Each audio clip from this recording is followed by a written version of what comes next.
Hello everyone, good evening good evening good evening. जल्दी से आप कंफर्म कर दीजिए कि आप तक मेरी आवाज़ पहुंच पा रही है या नहीं। Class already started. Very very good evening to all of you. नमस्कार नमस्कार, कैसे हैं आप सब लोग? सर कहाँ हैं? अपने घर में हैं और आपकी स्क्रीन पे भी दिखाई दे रहे हैं सर।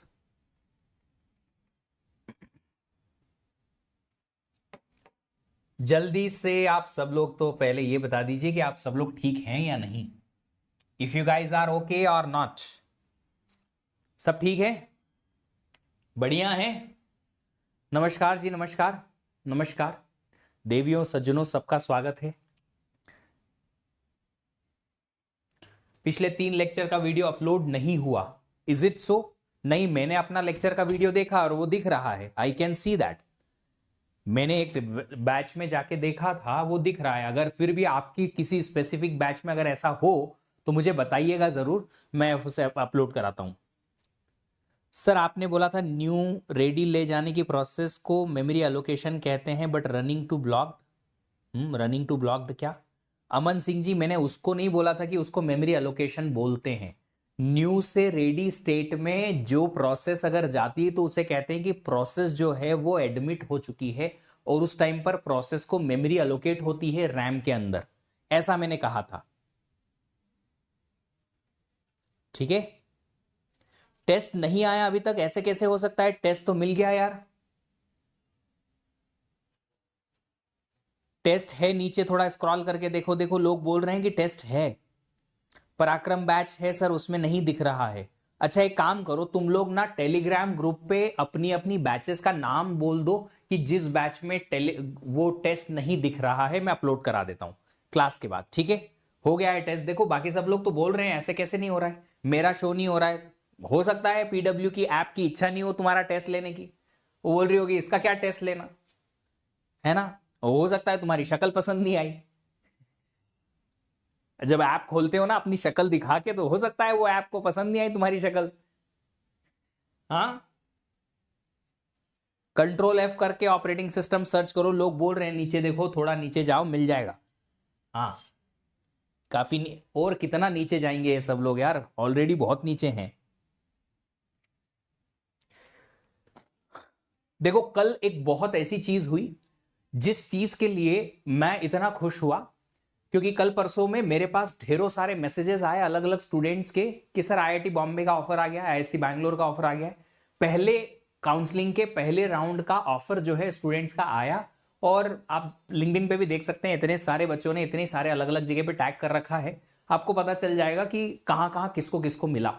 तो जिन भी बच्चों ने मुझे ये मैसेज किया ना कि सर मेरा ये सिलेक्शन हुआ, मेरा यहां सिलेक्शन हो गया, आईआईसी में हुआ, आईआईटी बॉम्बे में हुआ, यहां हुआ, वहां हुआ, उन सबको मैंने सिर्फ एक मैसेज रिटर्न में किया कॉन्ग्रेचुलेशन के साथ में कि टुडे इज द डे जब जब उस चीज का रिजल्ट आया है जिसके लिए हमने शुरुआत की थी। वो दिन है जिसका हम कब से इंतजार कर रहे थे। This is the day we wanted in our life since the very first day, जब हमने जिस चीज के लिए शुरुआत की थी वो दिन आज आ गया है। तो आप समझ सकते हैं ना कि जिस चीज के लिए आप इंतजार कर रहे हो कि हाँ हमारा भी आईआईसी में होगा, आईआईटी बॉम्बे में होगा, आईआईटी कानपुर में होगा, या किसी भी कॉलेज के लिए आप इंतजार कर रहे हो, वो कॉलेज जिस दिन आपको मिलता है बस उस दिन आपकी पूरी जितनी भी मेहनत रहती है सब सफल हो जाती है। चलिए आप एक काम करिए, टेलीग्राम ग्रुप में डाल दो। यहां चैट ढूंढना मेरे लिए आसान नहीं होगा, बहुत सारी चीजें हैं इसलिए। टेस्ट सीरीज को परचेस करना है सर, अलग से परचेस कर लोगे। अच्छा 2 क्वेश्चन मैंने आपको सॉल्व करने के लिए दिए थे, ये क्वेश्चन आप लोगों से बन गए। 2 क्वेश्चन मैंने आप लोगों को सॉल्व करने के लिए दिए थे एज होमवर्क एसआरटीएफ के। क्या आप लोगों ने बनाए कि नहीं बनाए?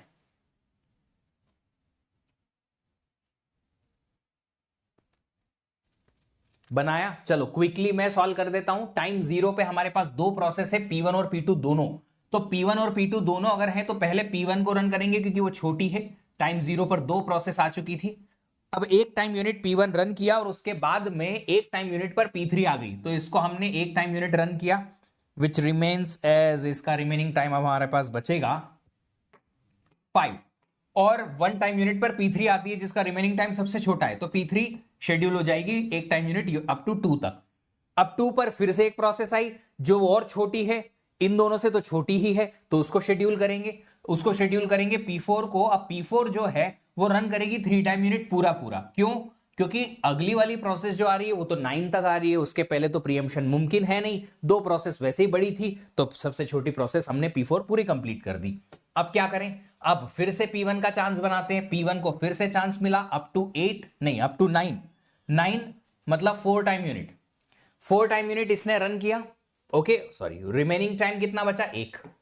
अब रिमेनिंग टाइम 1 बचा, मैंने कुछ गड़बड़ की, P1 रन किया था, ठीक है, फिर ये रन किया 1, ठीक है, फिर 5 ये रन हो गया, फिर 4 टाइम यूनिट तक P1 रन किया, जी हां, रिमेनिंग बचा उसका 1।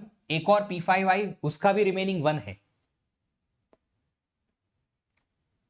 उसका भी रिमेनिंग 1 ही है, तो फिर हमने P1 को फिर से कंटिन्यू किया, 10 तक रन कर दिया। क्यों? क्योंकि 1-1 अगर दोनों का रिमेनिंग टाइम है तो जो पहले आता है उसको ही शेड्यूल करेंगे। अब क्या? अब बस ये तो खत्म हो चुका है, ये खत्म हो गई, ये खत्म हो गई, ये खत्म हो गई, अब P5 बची है और P2 बची है। पहले P5 को रन कर देते हैं, क्यों? 1 टाइम यूनिट के लिए है इसलिए 11 तक ये फिनिश हो गए, और आखिरी में P2 को रन कर देंगे अप टू 18 तक। हो गया 6 7 13 3 7। ये ऐसे शेड्यूल बनेगा, देखो एक बार। बाकी का तो आप लोग कैलकुलेट कर सकते हो, ये होमवर्क क्वेश्चन था। अगर गैंट चार्ट बन गया एक बार करेक्टली, तो फिर बाकी का काम आप आराम से कर पाओगे। अगर कहीं किसी ने गलती की है, गड़बड़ की है, तो वो उसको चेक कर लो एक बार कि कहां गलती हुई, कहां गड़बड़ हुई, समझ लो एक बार। चलो अगला वाला क्वेश्चन, ये वाला। 0 टाइम पर P1 आया, 0 टाइम पर जब P1 आया, P1 1 टाइम यूनिट चला, 8 रिमेनिंग बचा, और 8 रिमेनिंग बचने के बाद में P2 आ गया 1 पे, P2 आया 1 पे। अब P2 पूरा पूरा चल जाएगा 3 तक। क्यों? क्योंकि अगली प्रोसेस जो है वो 4 पे आ रही है, 3 पे कोई नहीं आया, ठीक है, 4 पे आई तब तक प्रीएम्पशन नहीं होगा, तो P2 को पूरा पूरा चला दो, 3 तक खत्म। अब अगली प्रोसेस आई, नहीं आई, तो फिर से P1 को एक यूनिट का चांस दो 4 तक, रिमेनिंग क्या बचा इसका 7। अब फिर 4 टाइम यूनिट पर P3 आई, ये इसका 7 है, इसका 1 है, P3 को चांस मिलेगा 1 टाइम यूनिट अप टू 5, खत्म। अब P3 पूरी खत्म हो गई, 5 तक आप देखो अगली प्रोसेस आ रही है 6 पे, तो जब तक अगली प्रोसेस नहीं आती P1 को रन करो। P1 को रन किया 1 टाइम यूनिट 6 तक, इसका रिमेनिंग टाइम 6 बचा, और P4 आ गई 6 पे, रिमेनिंग टाइम 2 है, ऑफ कोर्स P4 छोटा है तो P4 को शेड्यूल मिलेगा अप टू 8, खत्म। अब देखो ये 9 पे आ रही है, ये अभी भी अवेलेबल है, इसका मतलब है कि सिर्फ अकेली P1 बची है, फिर से P1 रन करो, एक अकेले 9 तक, रिमेनिंग टाइम 5, और फिर 9 पे P5 आ गया, P5 एक टाइम चलेगा 10 तक, बस खत्म। और उसके बाद में P1 आखिरी में 15 टाइम तक चल जाएगा रिमेनिंग 5 के लिए। ये आएगा पूरा गैंट चार्ट, देखो जरा, देखो देखो देखो, जल्दी से देखो, कोई ऐसी चीज जो नहीं समझ में आई?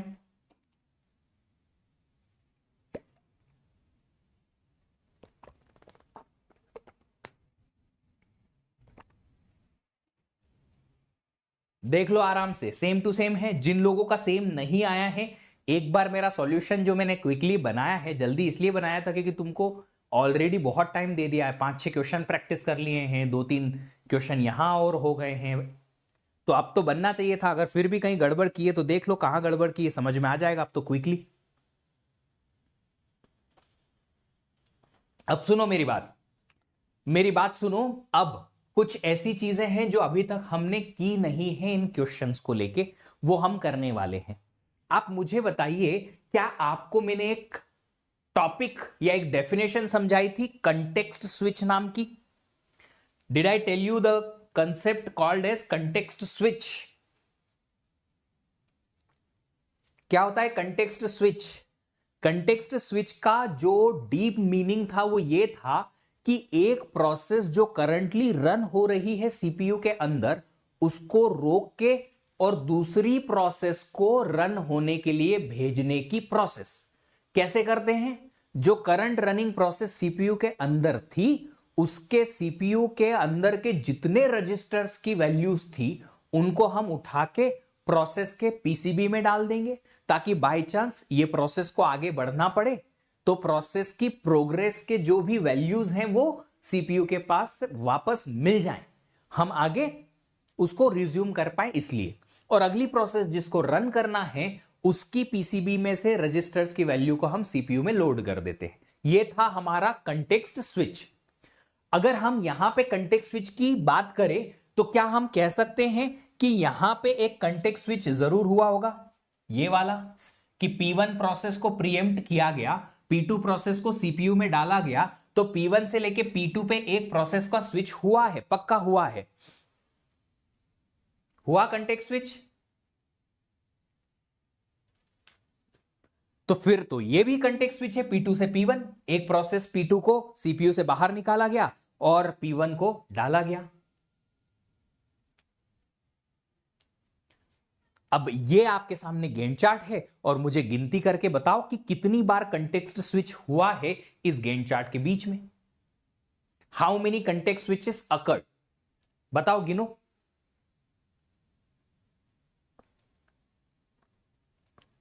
बोलो बोलो बोलो, गिनो। दिख रहे हैं, नजर आ रहे हैं? 1 2 3 4 5 6 7 और 8, 8 कंटेक्स्ट स्विच हुए। अब कोई अगर प्रोसेस फिनिश होती है और दूसरी उसकी जगह सीपीयू में आती है तो भी कंटेक्स्ट स्विच कहलाएगा, क्योंकि अगर कोई प्रोसेस फिनिश होती है तो भी उसके रजिस्टर्स की वैल्यू वहां से उठा के पीसीबी में डालनी पड़ती है, होता है। तो मान लो आप बोलते हो कि सर यहां पे P5 तो कंप्लीट हो गया, तो फिर उसके जो भी कंटेक्स्ट है उसको वहां से डायरेक्टली क्यों नहीं हटा दिया गया?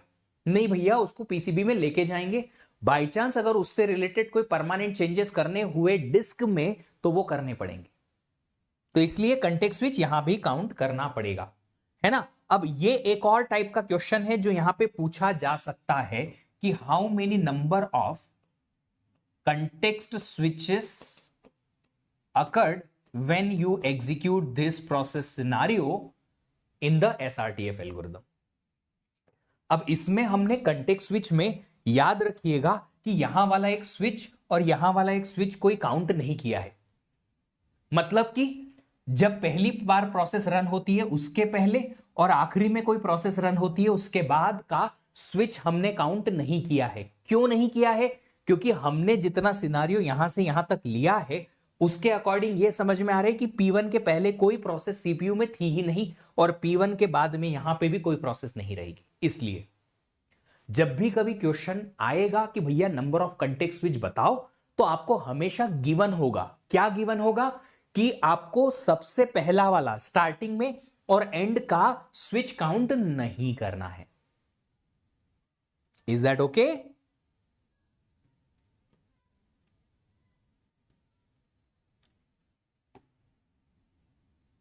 तो इसमें हमने एक्सेप्शन लिया है, accept first and last, starting में और एंड में जो भी हमारा ये कंटेक्स्ट स्विच यहां शायद हो सकता था, पता नहीं, हमें नहीं पता, वो हमने माइनस कर दिया। ओके, चलिए इसमें कितने कंटेक्स्ट स्विच हुए जरा गिनो। How many context switches occurred here in this case?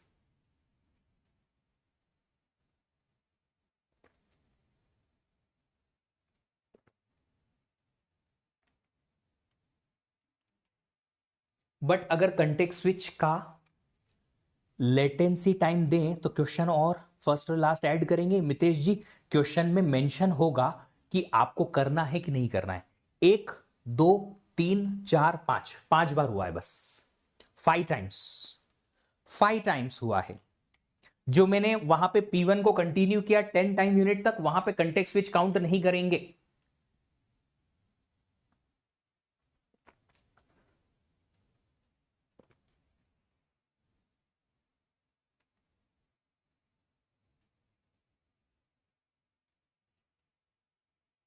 First and last को रिमूव करेंगे, 5 कैसे हुआ, कैसे हुआ मतलब 1 2 3 4 5,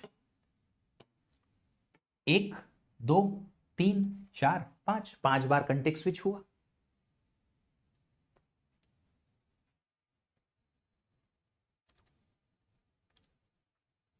मेरे को 5 क्यों दिख रहे हैं, तुमको 4 कैसे दिख रहे हैं? या तो तुम्हारी नजर खराब हो गई है या फिर तुम्हारा दिमाग खराब हो गया है, कुछ तो खराब है। नंबर ऑफ कंटेक्स्ट स्विच 5 ही तो है बेटा।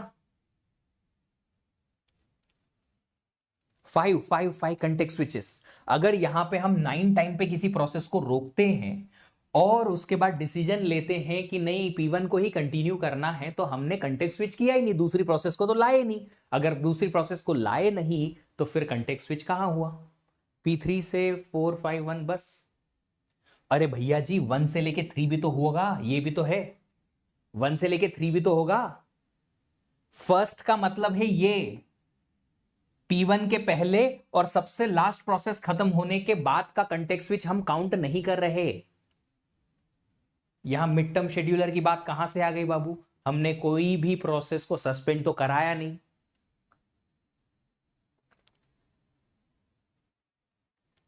देखो एक बात बता देता हूं मैं, जिस तरीके की बातें तुम अपने वाइवाज में कर सकते हो यहां नहीं कर पाओगे। कुछ तो भी बातें मत करो, sir this Gantt chart is wrong. अच्छा मेरा रॉन्ग है कि तुम्हारा रॉन्ग है? P1 आया, 1 टाइम यूनिट चला, रिमेनिंग इज 5। क्यों P1 आया? क्योंकि दोनों प्रोसेस 0 पे आ चुकी थी, छोटी यही थी। फिर 1 टाइम पर P3 आया, 1 टाइम यूनिट चला, फिनिश। 2 टाइम यूनिट पर P4 आया, 3 टाइम यूनिट चलेगा क्योंकि सबसे छोटा है 5 तक, फिनिश। 5 टाइम यूनिट पर अब ये प्रोसेस आई नहीं है तो इसी को कंटिन्यू करना पड़ेगा। 5 से लेके 9, 4 टाइम यूनिट, रिमेनिंग इज 1। अब अगर रिमेनिंग 1 है तो P1 का और P5 का रिमेनिंग टाइम बच गया सेम टू सेम। ये 0 पहली बार आई थी इसलिए इसको कंटिन्यू करेंगे, सही है।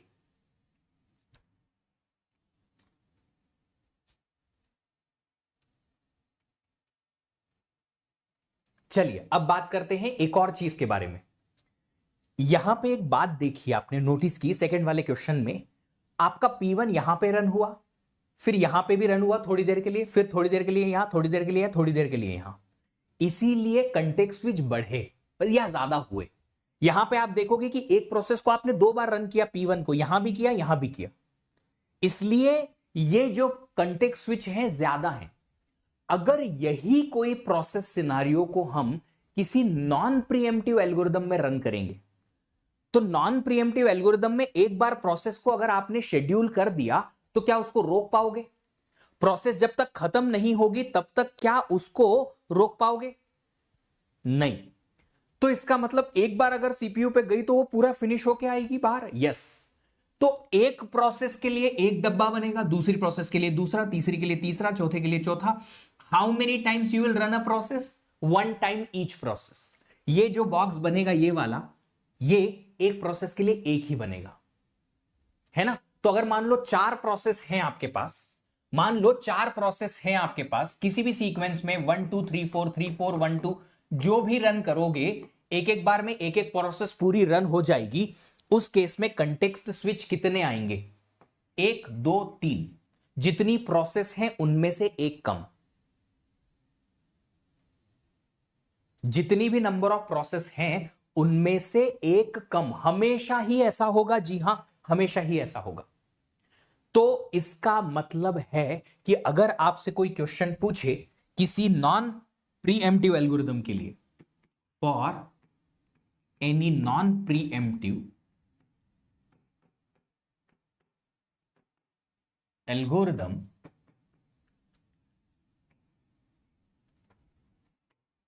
कलर चेंज कर लेते हैं, number of context switches are equal to, जितनी भी नंबर ऑफ प्रोसेसेस आप रन करा रहे हो उसमें से एक माइनस। और इसमें हमने एक कंसीडरेशन वो जो किया हुआ है वो यही है, considering no context switch counted before first process, पहली प्रोसेस जब पहली बार रन हो रही है उसके पहले, and at the end after last process runs, सबसे लास्ट वाली प्रोसेस रन होगी उसके बाद हमने कोई काउंट नहीं किया है स्विच को, तब की बात है। नंबर ऑफ ब्लॉक्स -1, जी हां, बट ये काउंट क्यों करोगे? आप एक बात बताओ, आपको मैंने कोई नॉन प्रीएम्प्टिव एल्गोरिदम दे दी और बोला कि ये 10-20 प्रोसेसेस हैं और इन 10-20 प्रोसेसेस को एग्जीक्यूट करके बताओ कि नंबर ऑफ कॉन्टेक्स्ट स्विच कितने आएंगे। आप गैंट चार्ट क्यों बनाओगे? किसी ने बोला सर हम ये डब्बे गिन लेंगे बॉक्सेस और बॉक्सेस -1 कर देंगे, पर डब्बे बनाओगे क्यों? अगर नॉन प्रीएम्प्टिव एल्गोरिदम है, नंबर ऑफ प्रोसेस -1, खत्म खेल। क्यों? क्यों? क्योंकि जितने डब्बे, जितनी प्रोसेस होगी उतने डब्बे बनेंगे। एक बार में एक प्रोसेस पूरी, खल्लास, खत्म, फिनिश, गया। सिंपल सी बात है। प्रीएम्प्टिव में कितना होगा ये गिनना पड़ेगा।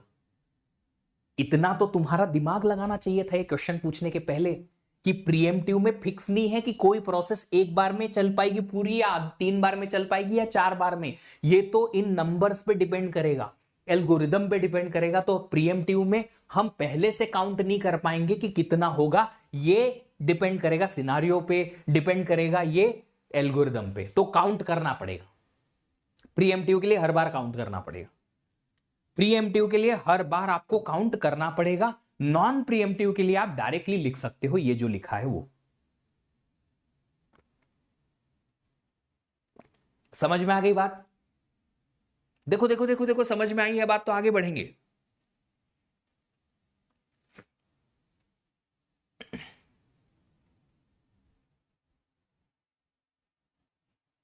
नॉन प्रीएम्प्टिव के लिए जनरलाइज्ड फॉर्मूला है, प्रीएम्प्टिव के लिए नहीं है। प्रीएम्प्टिव के लिए निकालना पड़ेगा। ठीक है, अब बात आती है कि सर बीच में कोई आइडियल सिचुएशन आ गई तो नॉन प्रीएम्प्टिव प्रीएम्प्टिव में तो भी हम काउंट इतना ही रखेंगे, काउंट नहीं बढ़ाएंगे। ऐसा क्वेश्चन कभी गेट में ना तो आया है ना आएगा। ये टेस्ट सीरीज में जरूर आएगा और हर बार हर किसी का अपना अपना आंसर आएगा। टेस्ट सीरीज में बोलते हैं कि अगर बीच में आइडियल सिचुएशन आ गई कि P1 यहां रन किया, फिर CPU आइडल था, P2 यहां रन हुआ, तो एक स्विच ये, एक स्विच ये, कहां दूसरी प्रोसेस आई कहां यहां पे रन होने के लिए? P1 बाहर गई बस और P2 अंदर आई, तो स्विच तो एक ही हुआ ना। बीच में आइडल पीरियड हुआ तो भी स्विच तो एक ही बार हुआ कि P1 बाहर गई, P2 अंदर आई।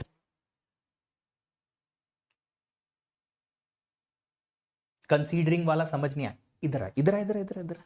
ये समझ में आया था, ये समझ में आया था। अगर ये और ये समझ में आया तो ये क्यों नहीं आया? मैंने क्या कहा था ये कि जब कोई प्रोसेस रन होना शुरू होती है पहले, इसके पहले का ये, और जब प्रोसेस खत्म हो जाती है लास्ट में कोई भी उसके बाद का ये, यहां पे हम काउंट नहीं कर रहे कि कॉन्टेक्स्ट स्विच होगा। यही तो लिखा।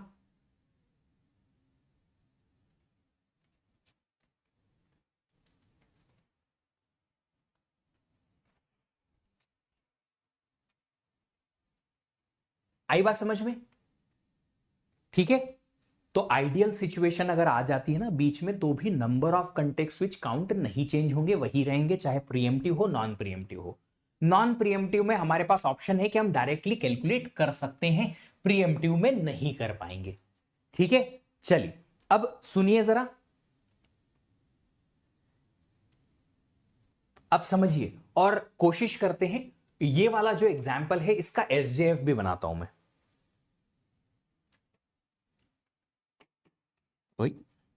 पेन चाहिए। P1, P2, P3, P4, P5, 0, 1, 4, 6 and 9, 9, 2, 1, 2, 1। ये अराइवल टाइम, ये burst time.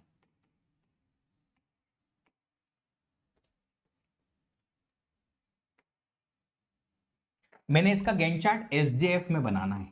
Shortest job first, जो कि नॉन प्रीएम्प्टिव एल्गोरिदम होती है, ऑलरेडी हम सीख चुके हैं। और मैं हमेशा एक्सपेक्ट करूंगा कि जो मैंने पढ़ाया हुआ है ऑलरेडी 2 दिन से ज्यादा जिसको हो गए हैं, उस चीज को आपको हल करने में टाइम नहीं लगना चाहिए।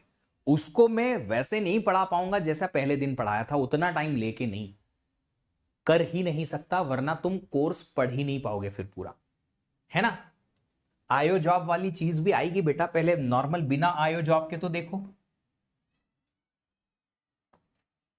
एसजेएफ में टाइम जीरो पर एक प्रोसेस है हमारे पास P1, जो कि सबसे छोटी प्रोसेस है, उसको पूरा रन कर देंगे, क्योंकि जो प्रोसेस आ गई अगर एक बार सीपीयू में तो पूरा फिनिश होगी, है ना। अब क्या, अब हमारे पास P1 प्रोसेस आ गई 9 टाइम यूनिट तक, उत तक आपके पास सारी की सारी process P2 P3 P4 P5 arrive हो चुकी होंगी। क्या आप देख सकते हो?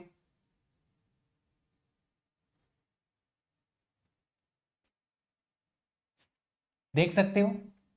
यस। तो अब देखिएगा, इन सारी प्रोसेसेस में से चार में से सबसे छोटी प्रोसेस P3 भी है, P5 भी है बर्स्ट टाइम के हिसाब से। तो हम पहले P3 को रन करेंगे, क्योंकि वो एक टाइम यूनिट ले तो रही है, बर्स्ट टाइम बराबर है, तो अराइवल टाइम के हिसाब से जो पहले आया 10 तक रन किया P3 को। उसके बाद छोटी प्रोसेस P5 बची, 11 तक रन कर दिया।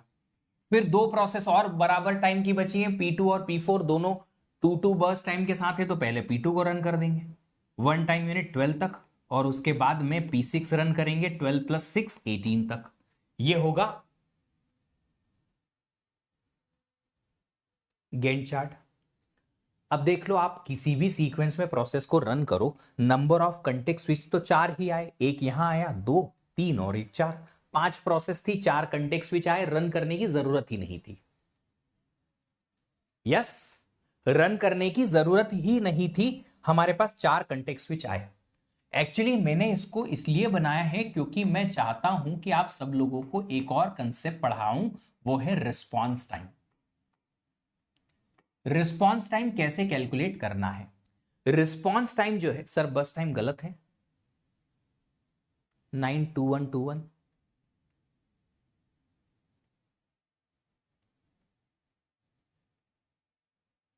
9 2 11 12 13 14 15, अच्छा 15 तक ही चलेंगे।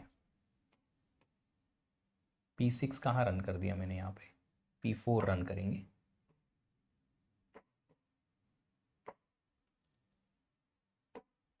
तेरह और 15 अभी ठीक है, कोई फर्क नहीं पड़ता, उसे कोई फर्क नहीं पड़ता, इट्स ओके। मैं बताना चाहता हूं रिस्पॉन्स टाइम। रिस्पॉन्स टाइम क्या है समझ लीजिए, रिस्पॉन्स टाइम क्या है समझ लो, ठीक है, क्या है समझो, उधर ध्यान मत दो, जो मैं बोल रहा हूं उस पर ध्यान दो, बड़ा इंपॉर्टेंट है। रिस्पॉन्स टाइम का मतलब है कि जब प्रोसेस अराइव हुई है, वहां से लेके प्रोसेस को कितना टाइम लगा पहली बार सीपीयू प्राप्त करने में, पहली बार सीपीयू पाने में। देखो सुनो, जैसे कि P0 है, P0 का अराइवल टाइम क्या है, 0, तो P0 आई है 0 टाइम यूनिट पर, है ना। और P0 को पहली बार सीपीयू कब मिला, सॉरी P1 को पहली बार सीपीयू कब मिला, P1 मिला, अराइवल हुआ है 0 पे, P1 को पहली बार सीपीयू भी मिला है 0 पे। अच्छा एक बात बताइए, P1 ने कितनी देर वेट किया, P1 ने कितनी देर वेट किया उसके अराइवल के बाद कि उसको सीपीयू पहली बार मिले, 0 टाइम यूनिट। इसका रिस्पॉन्स टाइम जो आएगा वो आएगा 0।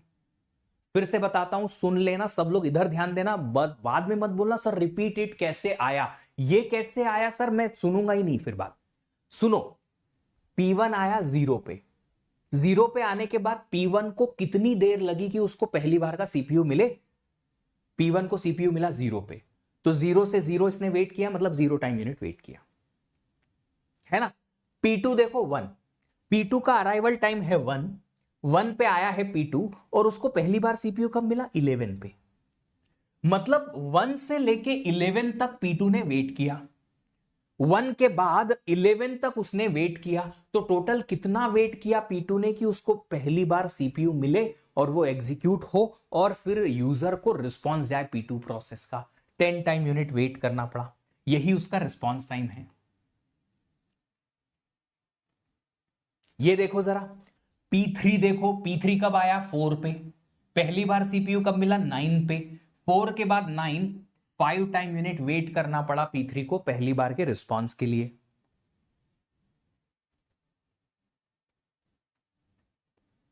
क्या इतना समझ में आया?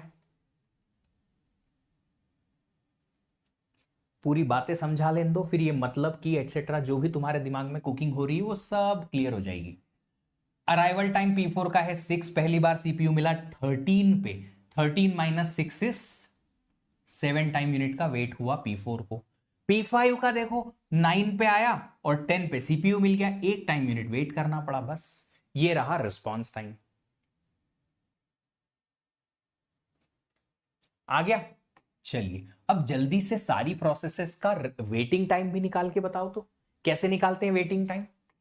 Completion time, turn around time और वेटिंग टाइम। क्विकली निकाल के बताओ तुरंत, अभी के अभी। कंप्लीशन टाइम P1 का है 9, P2 का है 13, P3 का है 10, P4 का है 15 और P5 का है 11। Turn around time completion time minus arrival time करना है, ये अराइवल टाइम थोड़ा एक कॉलम दूर हो गया है अब। 9, 12, 10 में से 4 गया तो 6, 15 में से 6 गया तो 9, 11 माइनस 9 2।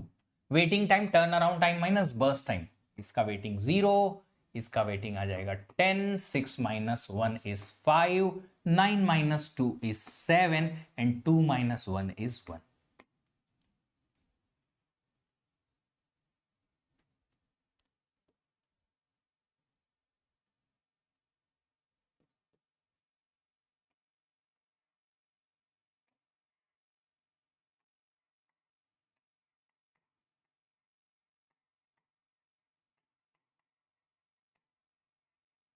सारी प्रोसेसेस के लिए तो बराबर बराबर आया। अच्छा ऐसा है, एक काम करो इसके लिए निकाल के बताओ तो जरा, वेटिंग टाइम भी निकालो और रिस्पॉन्स टाइम भी निकालो।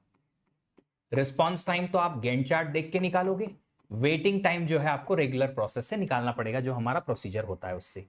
निकालो निकालो जल्दी से, करो करो करो करो, जल्दी मेहनत करो। जो बोलते हैं सर कंफ्यूजिंग है, टाइम टेकिंग है, ये यहां प्रैक्टिस करोगे जितनी ज्यादा उतना जल्दी आपका एग्जाम में क्वेश्चन सॉल्व होगा। और जहां आलसी कर ली, हाँ ये तो बन ही जाएगा, सीख ही लिया है, क्या फर्क पड़ता है। जो ये सोचेगा बन ही जाएगा, कितनी देर में, ये इंपॉर्टेंट टास्क है, कितनी देर में। सर ऑल क्वेश्चन में सेम ही होगा क्या? देखो अपनी तरफ से कुछ भी सोचो मत, जो मैंने कहा है उस पर ध्यान दो। I am the CPU, you guys are the other unit of computer system. मैंने जो कंट्रोल सिग्नल भेजे हैं उस पर ध्यान दो, इधर उधर डिस्ट्रैक्ट मत हो।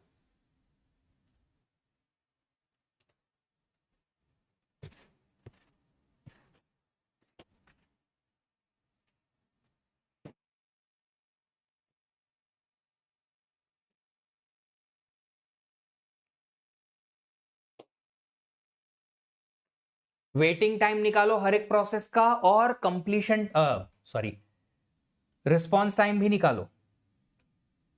कंप्लीशन है P1 का 15 पर, P2 का है 3 पर, P4 का है 8 पर, सॉरी P3 है 5 पर, P4 का है 8 पर।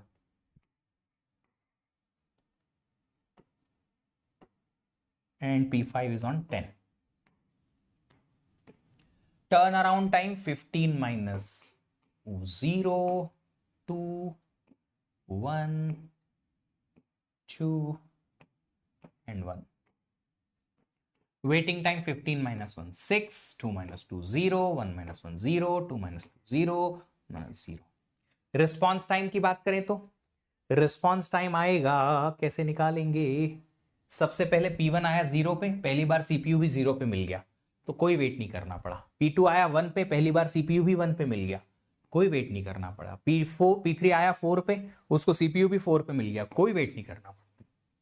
P6 आया 6 पे और P4 आया 6 पे, P4 को 6 पे ही सीपीयू मिल गया, कोई वेट नहीं करना पड़ा। P5 आया 9 पे और P5 को पहली बार सीपीयू 9 पे ही मिला 0। क्या सारी प्रोसेसेस का वेटिंग टाइम और रिस्पॉन्स टाइम सेम है? नहीं है। तो फिर ऐसा क्यों नहीं है? और पिछली बार अगर आया इक्वल तो क्यों आया?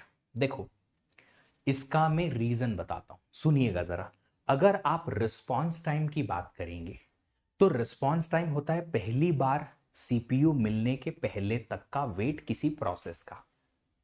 अब सुनिएगा, नॉन प्रीएम्प्टिव एल्गोरिदम में जो पहली बार सीपीयू मिलने का वेट होता है उतना ही वेट रिस्पॉन्स टाइम भी होता है और उतना ही वेट वेटिंग टाइम भी होता है। क्यों? क्योंकि जस्ट सुनिएगा, अगर P1 ने पहले 0 टाइम यूनिट वेट किया तो उसके बाद इसका कभी भी वेटिंग आएगा ही नहीं नॉन प्रीएम्प्टिव में। क्यों? क्योंकि एक बार अगर सीपीयू मिल गया तो ये तो पूरा फिनिश होके बाहर, कभी वेटिंग में जाने का इसका चांस वापस आएगा नहीं। किसमें? नॉन प्रीएम्प्टिव में। सुनिएगा कान लगा के आराम से, तभी समझ में आएगी बात। इधर उधर डिस्ट्रैक्शन मतलब गए सिंगापुर यूरोप बाद में घूमना पैसे कमा के, ख्यालों में नहीं, इधर आओ। P1 0 पर अगर पहली बार सीपीयू पाता है तो पूरा फिनिश हो जाएगा। कभी ऐसा नहीं होगा कि P1 ने थोड़ी देर यहां 0 के पहले वेट किया उसके बाद में यहां भी वेट किया, कभी नहीं होगा। नॉन प्रीएम्प्टिव के केस में होगा ही नहीं। एक बार सीपीयू मिला तो पूरा फिनिश हुई, जो शुरुआत में वेट किया उतना ही वेट किया। तो आप देखो यहां पे अगर P2 को 10 टाइम यूनिट वेट करना पड़ रहा है, 1 पे आई 11 पे पहली बार सीपीयू मिला, 10 टाइम यूनिट वेट किया। वेट शुरुआत में जो हुआ बस वही उसका वेटिंग भी था, उसका रिस्पॉन्स भी था, दोनों टाइम वही थे। उसके बाद जब पूरा सीपीयू खत्म हो गया उसके बाद वो बाहर हो गई। पर नॉन प्रीएम्प्टिव में ऐसा नहीं है। एक बार सीपीयू मिला P1 को 0 टाइम पर, ठीक है, उसका रिस्पॉन्स आ गया 1 टाइम यूनिट के लिए, यस, बट यहीं तक P1 का वेट खत्म नहीं हुआ। क्यों नहीं हुआ? आप देखिएगा P1 ने जब P2 रन कर रहा था तब P1 क्या कर रही थी, ये 2 टाइम यूनिट P1 ने वेट किया, फिर से उसको सीपीयू मिला, फिर ये 1 टाइम यूनिट फिर से वेट किया, फिर उससे सीपीयू मिला, फिर ये 2 टाइम यूनिट वेट किया, फिर से उसको सीपीयू मिला, फिर ये 1 टाइम यूनिट वेट किया। मतलब कि P1 ने 2 + 1 3 + 2 + 1 again total 6 time unit weight किया बीच में यहां पे। पर यह मुमकिन कैसे हुआ? यह मुमकिन तब हुआ जब प्रीएम्प्टिव एल्गोरिदम लगाई तब। तो इसका मतलब है कि सर नॉन प्रीएम्प्टिव एल्गोरिदम में रिस्पांस टाइम अलग से निकालने की जरूरत ही नहीं, वेटिंग टाइम किसी प्रोसेस का उसकी रिस्पांस टाइम के बराबर होगा। ओके देन, तो आगे बढ़ेंगे। Response time of processes in non preemptive scheduling algorithm are equal to the waiting time of processes, true और फॉल्स। अगर है तो आपने आंसर को एप्रोप्रिएट एक्सप्लेनेशन से जस्टिफाई करिए। ट्रू, बिल्कुल सत्य है ये।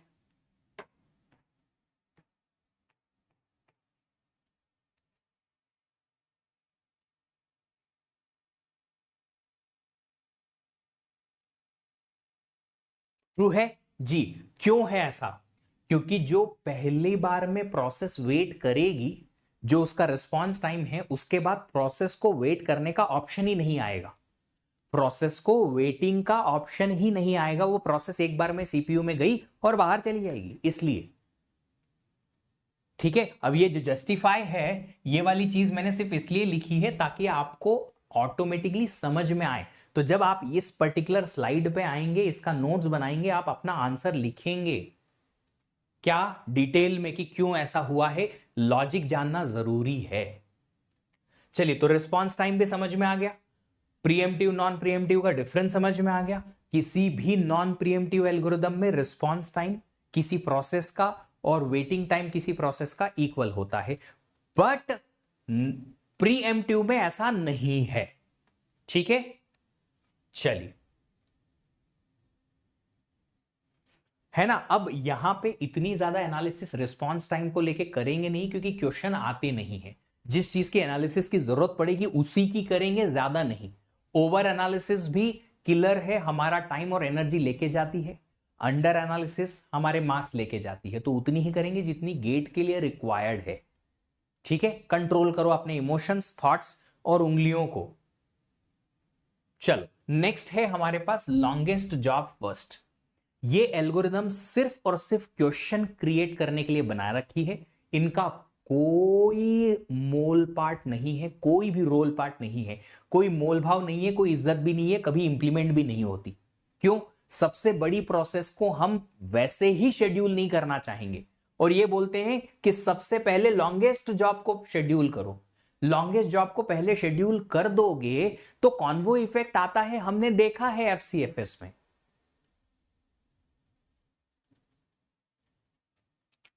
एफसीएफएस में हमने देखा है कि कॉन्वो इफेक्ट आता है। कहां पे? एलजेएफ, जब अगर बड़ी प्रोसेस पहले शेड्यूल हो जाती है तो यहां पे भी सेम प्रॉब्लम आएगी। लॉन्गेस्ट जॉब फर्स्ट एल्गोरिदम अगर लगा दी हमने तो क्या होगा? कॉन्वो इफेक्ट जरूर आएगा। ठीक है। हाँ जी, तो इसका शेड्यूलिंग क्राइटेरिया क्या है? Longest burst time,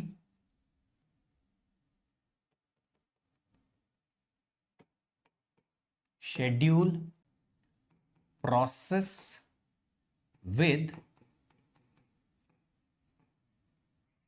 longest burst time. पर अगर प्रोसेस के दो प्रोसेस के बर्स्ट टाइम बराबर आ गए तो टाई ब्रेकर लगाना पड़ेगा। यहां पे भी टाई ब्रेकर अभी भी सेम टू सेम ही है, एसजेएफ का जस्ट उल्टा है, ये टाई ब्रेकर है एफसीएफएस। शालिनी पांडे, ये क्लास रिकॉर्डेड नहीं है। Type of algorithm, type of algorithm क्या है? टाइप ऑफ एल्गोरिदम ये भी जो है वो नॉन प्रीएम्प्टिव है, मतलब आपको प्रीएम्प्शन नहीं होने देना है। ठीक है। आपने कहा था कि only FCFS algorithm suffer can con, बिल्कुल कहा था। उसके बाद भी मैंने और भी दूसरे पॉइंट्स बोले हैं जो आगे जाके मैं चेंज कराऊंगा, उसकी चिंता मत करो। या लाइव क्लास में अलग नॉलेज बढ़ रहा है, लोगों को पता नहीं, इधर उधर की पता नहीं कौन कौन सी बातें कर रही हैं। चलो सॉल्व करो इसको, तुम लोग सॉल्व करो जल्दी से। एसजेएफ जैसा है ना, एसजेएफ पता है ना, सॉल्व किया हुआ है तुमने। अब इसको एलजेएफ में सॉल्व करो। जो पहली बड़ी प्रोसेस आएगी वो बड़ी प्रोसेस को आप सबसे पहले शेड्यूल करोगे। जितनी भी अवेलेबल प्रोसेसेस हैं उनमें से सबसे बड़ी प्रोसेस को आप शेड्यूल करोगे।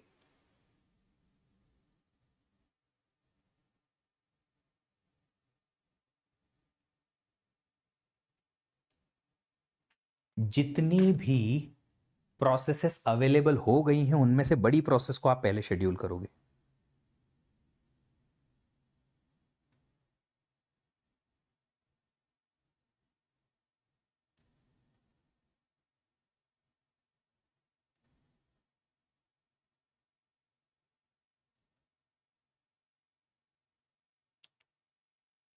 जल्दी से सॉल्व करो इसको।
हो गया कैलकुलेट, आ गया। बहुत इजी है, नॉन प्रीएम्प्टिव एल्गोरिदम है तो एक बार में रन करना है, इतना टाइम लगना नहीं चाहिए। देखो 0 टाइम पर सारी प्रोसेसेस ही आ गई, तो सबसे पहले सबसे बड़ी प्रोसेस P1 को रन करेंगे 6 टाइम यूनिट, उसके बाद ये खत्म। फिर नेक्स्ट बड़ी प्रोसेस P3 को रन करेंगे 4 टाइम यूनिट 10 तक। उसके बाद नेक्स्ट बड़ी प्रोसेस हमारे पास है P2, उसको रन करेंगे 13 तक, और लास्ट में 2 P4 टाइम यूनिट 15 तक। बस खत्म हो गया, ये आया। बाकी का काम आप कर सकते हैं, आसानी से हो जाएगा आपसे easily. Average waiting time, turn around time etcetera आप आराम से कैलकुलेट कर सकते हो। ठीक है, चलिए अब ये प्रोसेस देखो, इसमें क्या डिफरेंस आएगा। सेम चीज जो हमने एसजेएफ में देखी थी कि जो प्रोसेस अभी तक अराइव नहीं हुई है, जो प्रोसेस अभी तक अराइव नहीं हुई है उनको शेड्यूल ना करो, जो आ चुकी है उन्हीं को ही शेड्यूल करेंगे। तो आप देखो टाइम 0 पर जब हम देखेंगे यहां अराइवल टाइम को, तो सिर्फ एक प्रोसेस आई है P1, तो P1 को ही शेड्यूल करो। अभी पहले P1 को कर दो, पहले शेड्यूल कर दिया, 2 टाइम यूनिट कर दिया। अब 2 टाइम यूनिट तक आपके पास ये 2 प्रोसेस आ चुकी हैं, इनका बर्स्ट टाइम इतना है, सबसे बड़ी प्रोसेस शेड्यूल करनी पड़ेगी तो P3 को करेंगे। 4 टाइम यूनिट 6 तक, 6 तक ये भी आ जाएगी। अब बची कौन, ये और ये, सबसे बड़ी दोनों में P2 है 3 टाइम यूनिट तक, और लास्ट में P4 है 11 टाइम यूनिट तक। बस ये करना है, देख लो आराम से। ये गैंट चार्ट बना। देखो गैंट चार्ट बनाने का तरीका आपको पता होना चाहिए। एक बार गैंट चार्ट बनाने का तरीका सीख गए, उसके बाद बाकी सारी प्रोसेस की सारी चीजें सेम टू सेम है, जितनी एल्गोरिदम्स हैं उनकी सबकी सेम टू सेम है, इसलिए मैं उन पे कॉन्सेंट्रेट ही नहीं कर रहा। ये आप कर सकते हो आराम से अपने फ्री टाइम में, जब प्रैक्टिस करोगे तब इसको ले, कंप्लीशन टाइम निकालो, टर्न अराउंड टाइम निकालो, वेटिंग टाइम निकालो, आराम से निकाल लोगे, हो जाएगा। चलिए अब एलजेएफ जो है, एलजेएफ लॉन्गेस्ट जॉब फर्स्ट जो है, इसका कोई एडवांटेज नहीं है, नो एडवांटेज एट ऑल। अगर हम एडवांटेजेस की बात करें, ऐसा कोई अच्छा काम ये एल्गोरिदम नहीं करती एक भी जिससे कि कोई फायदा हो, नथिंग, नन। इसीलिए कहा मैंने कि ये एल्गोरिदम जो है वो कोई काम की नहीं है। रिसेम्बलेंस, कुछ समानता दिख रही है, सिमिलैरिटी दिख रही है आपकी जिंदगी से इस एल्गोरिदम की क्या, कि हम भी कोई काम की नहीं है अभी तक, तो है ना। चलिए डिसएडवांटेजेस की बात करें, कॉन्वो इफेक्ट आ जाएगा इसमें, एक चीज है ना। दूसरी चीज यहां पे स्टारवेशन भी आएगा। कौन सी प्रोसेस स्टारवेशन में जा सकती है, फॉर शॉर्टर प्रोसेसेस। मान लो कोई एक छोटी प्रोसेस है और वो वेट कर रही है, बड़ी प्रोसेस आती जाएगी, तो उसके केस में छोटी प्रोसेस स्टारवेशन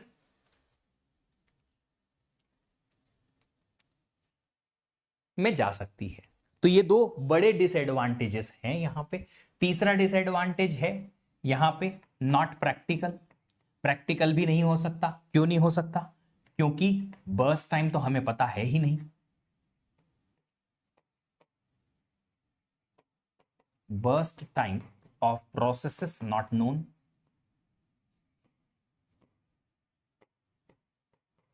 है ना। ठीक है, अब देखो ये वाली जो एल्गोरिदम मैंने आपको सिखाई है, ये किसी भी किताब में नहीं मिलेगी तुमको, किसी भी बुक में है ही नहीं।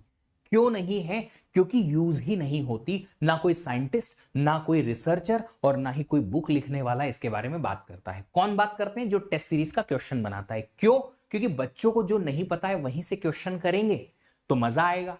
क्यों, मार्क्स नहीं आएंगे तो बच्चा बोलेगा अरे क्या टेस्ट सीरीज बनाई है, मार्क्स ही नहीं आते, इसमें इतनी टफ है। गेट में क्वेश्चन आज तक नहीं आया,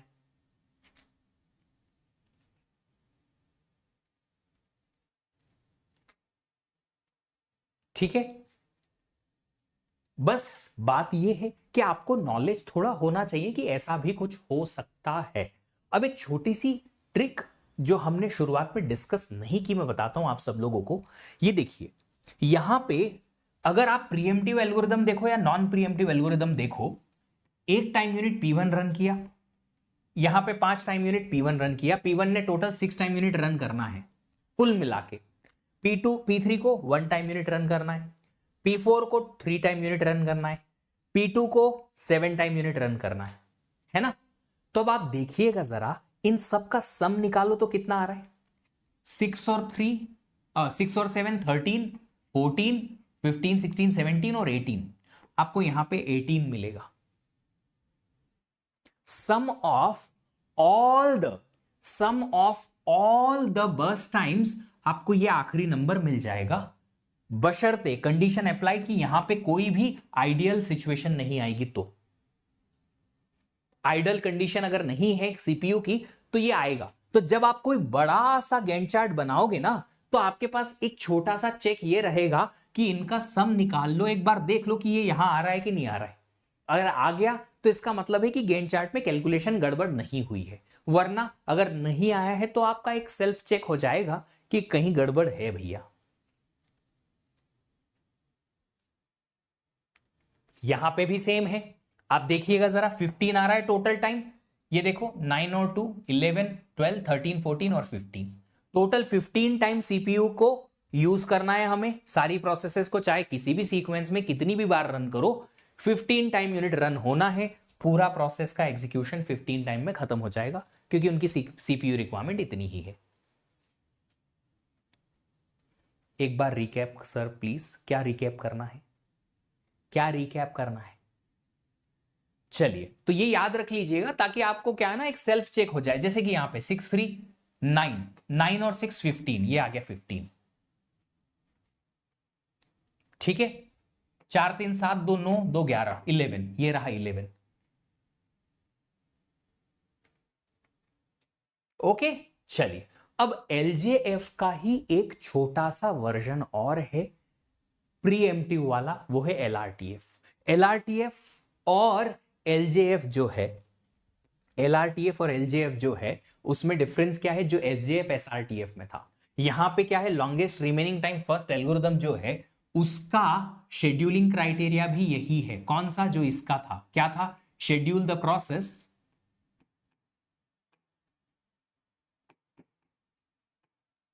विद लॉन्गेस्ट बर्स्ट टाइम। पर इसमें और प्रीवियस में डिफरेंस क्या है, ये एल्गोरिदम जो है अब प्रीएम्प्टिव बन जाएगी कि मान लो कोई एक ऐसी प्रोसेस है जिसका बर्स्ट टाइम करंट प्रोसेस से ज्यादा है, तो फिर इसको रोकना पड़ेगा, प्रीएम्प्ट करना पड़ेगा।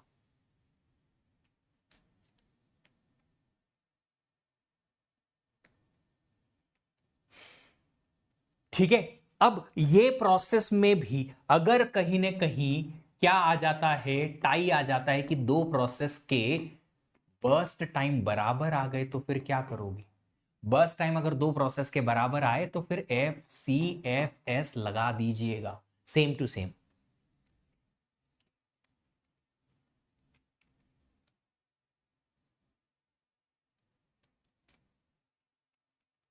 ठीक है, चलिए, अब क्वेश्चन, एक काम करते हैं, आप ट्राई करो इस क्वेश्चन को। आर टाइम वाला रीकैप, कृष्ण मैंने एग्जैक्टली यही कहा था कि पहले कान खोलकर सुन लो जो मैं समझा रहा हूं, और फिर सबने हां भी कहा, हां सर समझ में आ गया। अब रिस्पॉन्स टाइम कैसे निकालते हैं ये तो मैंने बता दिया। एक बार एक काम करो ना, स्क्रॉल करो पीछे की तरफ अपना, ये वो आता है, वो छोटा सा कर्सर टाइप है ना, छोटा सा गोला आता है ना, उसको ब्लू लाइन आती है, पीछे करके लेके जाओ जहां मैंने रिस्पॉन्स टाइम समझाया था, बहुत स्लोली समझाया था। एक बार फिर से देखो, फिर भी नहीं समझ में आया तो आना क्लास में। रेडी क्यू बनाने का कोई आसान तरीका है? कोई आसान नहीं है। जब जो प्रोसेस आ रही है तब उस प्रोसेस को रेडी क्यू में डालना है। जो मैंने बताया उससे आसान तो नहीं है। एसजेएफ की तरह है पुराना वाला, ये वाला एलआरटीएफ सॉल्व करो, देखो तुम ट्राई करो, बनता है क्या?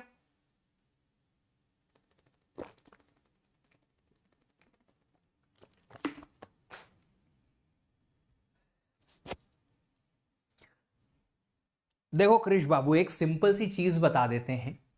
हमारे पास अभी ना हंड्रेड्स ऑफ स्टूडेंट्स हैं। हर एक स्टूडेंट अपनी नई रिक्वायरमेंट लेके आएगा। कोई लेट ज्वाइन करता है, कोई ज्वाइन करके किसी का इंटरनेट चले जाता है, कोई ज्वाइन करता है और फिर बोलता है अरे सर ध्यान कहीं और चले गया था। बोलता नहीं है, होता है ऐसा। और फिर अगर बीच बीच में कहीं बार बार कोई रिपीट करने को बोलेगा तो अपना सिलेबस कब खत्म करेंगे? सिलेबस अगर डिले हुआ हर कोर्स में ऐसा, तो तुमको नुकसान है। और ऐसे लोगों को तो ज्यादा, जो ज्यादा कंसंट्रेशन के साथ पढ़ते हैं। एलआरटीएफ में बचे वाले टाइम से कंपेयर करेंगे कि बर्स्ट टाइम से? आप बताओ, एसआरटीएफ में क्या करते हो?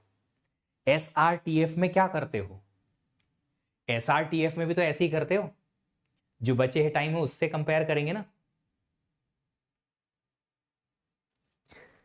मैं फिर से आप सब लोगों को एक बहुत बड़ी रिक्वेस्ट करने जा रहा हूं, वापस करता हूं, जब क्लास लेते हो पूरा कंसंट्रेशन यहां रखा करो। एक लाइन भी जो मैंने कही और आपके दिमाग में नहीं पहुंची, क्यों? क्योंकि आप डिस्ट्रैक्ट हो गए किसी चीज की वजह से, एक सीधा सीधा 2 मार्क का क्वेश्चन वहीं से चले जाएगा।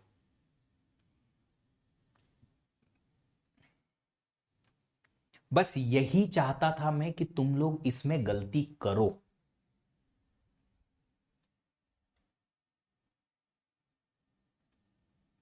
क्योंकि भैया जो तुमने गैंट चार्ट बनाया है वो गलत है। सुनो अभी, सुनो सुनो सुनो सुनो सुनो सुनो सुनो सुनो सुनो। हम सारे के सारे प्रोसेसेस के कंप्लीशन टाइम को हिया लिख लेते हैं। नहीं, हुआ लिख लेंगे, ज्यादा अच्छा रहेगा। ओए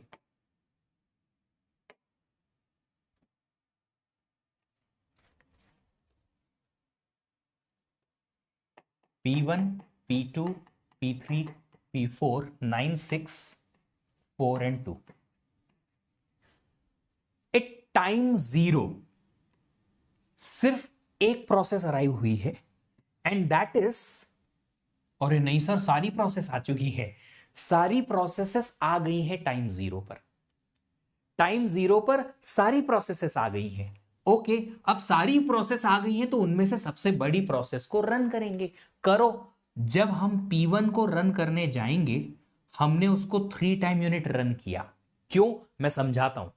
3 टाइम यूनिट रन करने के बाद में इसका बर्स्ट टाइम बचा 6।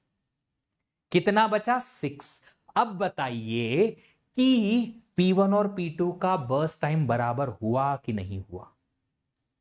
P1 और P2 का बर्स्ट टाइम बराबर हुआ या नहीं? हो गया। अब क्या सर, P1 और P2 का बर्स्ट टाइम बराबर हो गया? जी हां, हो गया। तो अब हमें टाई ब्रेकर लगाना पड़ेगा। क्या करेंगे हम? इनमें से किसको रन करेंगे? जो पहले आई। अराइवल टाइम देखा है, अराइवल टाइम तो बराबर है सर। तो फिर आईडी देखेंगे। आईडी में P1 और P2 में P1 का आईडी छोटा है, P1 को कंटिन्यू करेंगे। P1 को एक टाइम और कंटिन्यू किया 4 तक, तो फिर P1 को एक टाइम यूनिट कंप्लीट किया तो इसका रिमेनिंग कितना बचेगा? 5। गड़बड़ हो गई, P1 बड़ा रह गया। P1 जो है बड़ा रह गया, P2 P1 सॉरी P2 बड़ा रह गया 6 और P1 5 पे पहुंच गया। P1 जो है अब वो छोटी हो गई है, P2 बड़ी है। तो क्या करेंगे? P1 को प्री एम्प्ट करना पड़ेगा, क्योंकि लार्जेस्ट रिमेनिंग टाइम कहा है हमारा, P2 का रिमेनिंग टाइम बड़ा है। P2 को अब शेड्यूल करना पड़ेगा। 3 तक क्यों किया था? क्योंकि 3 टाइम यूनिट P1 को रन करने के बाद P1 और P2 का बर्स्ट टाइम बराबर हो रहा था। आपको समझाना था वहां पे ये बात कि P1 और P2 का टाइम बराबर हो गया है। अब आप पहले P1 को ही कंटिन्यू करो, क्योंकि दोनों का अगर बर्स्ट टाइम बराबर है तो एफसीएफएस के अकॉर्डिंग P1 को ही आगे बढ़ाएंगे। अब क्या करें? अब P2 को एक टाइम यूनिट रन किया मैंने, 1 टाइम यूनिट 5 तक, इसका रिमेनिंग टाइम 5। फिर से दोनों बराबर आ गए। फिर से दोनों बराबर आ गए। अगर अब ये फिर से दोनों बराबर आ गए हैं तो अब क्या करना पड़ेगा कि P1 को चांस मिलना चाहिए। क्यों? क्योंकि FCFS के अकॉर्डिंग तो P1 को ही चांस मिलेगा। अब P1 को एक टाइम यूनिट चलाया, रिमेनिंग 4, और आप देखोगे कि P2 का टाइम बड़ा दिखने लगा। P2 का टाइम बड़ा दिखने लगा। P2 को एक टाइम यूनिट रन किया अप टू 7, रिमेनिंग इसका भी 4। अब आप देखो P1 P2 P3 तीनों के टाइम बराबर आ गए।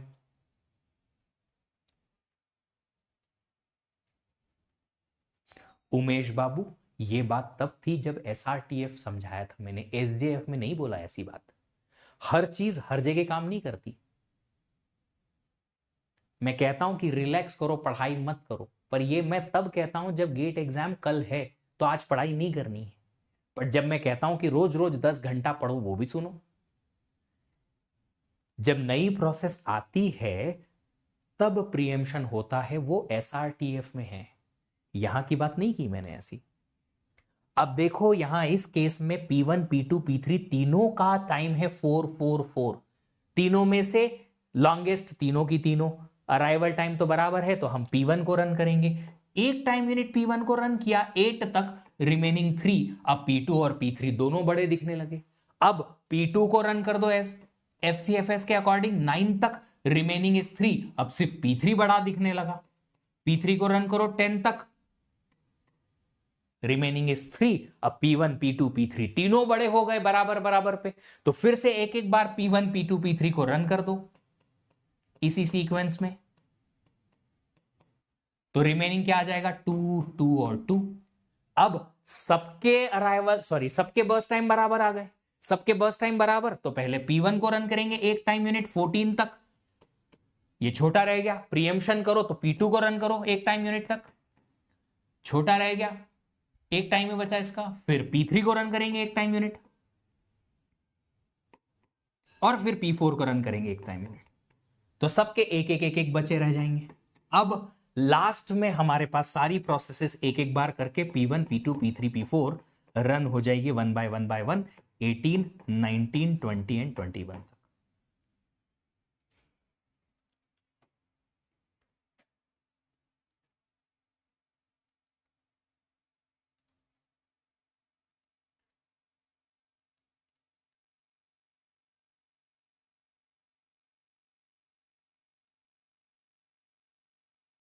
बड़ी ही घटिया सी एल्गोरिदम है कि बड़ी प्रोसेस को पहले चांस दो, छोटी प्रोसेस को रोक लो, और फिर बड़ी प्रोसेस अगर छोटी हो जाए तो उसको भी प्रीएम्प्ट कर दो, और दूसरी प्रोसेस बड़ी हो जाएगी उसको रन करो।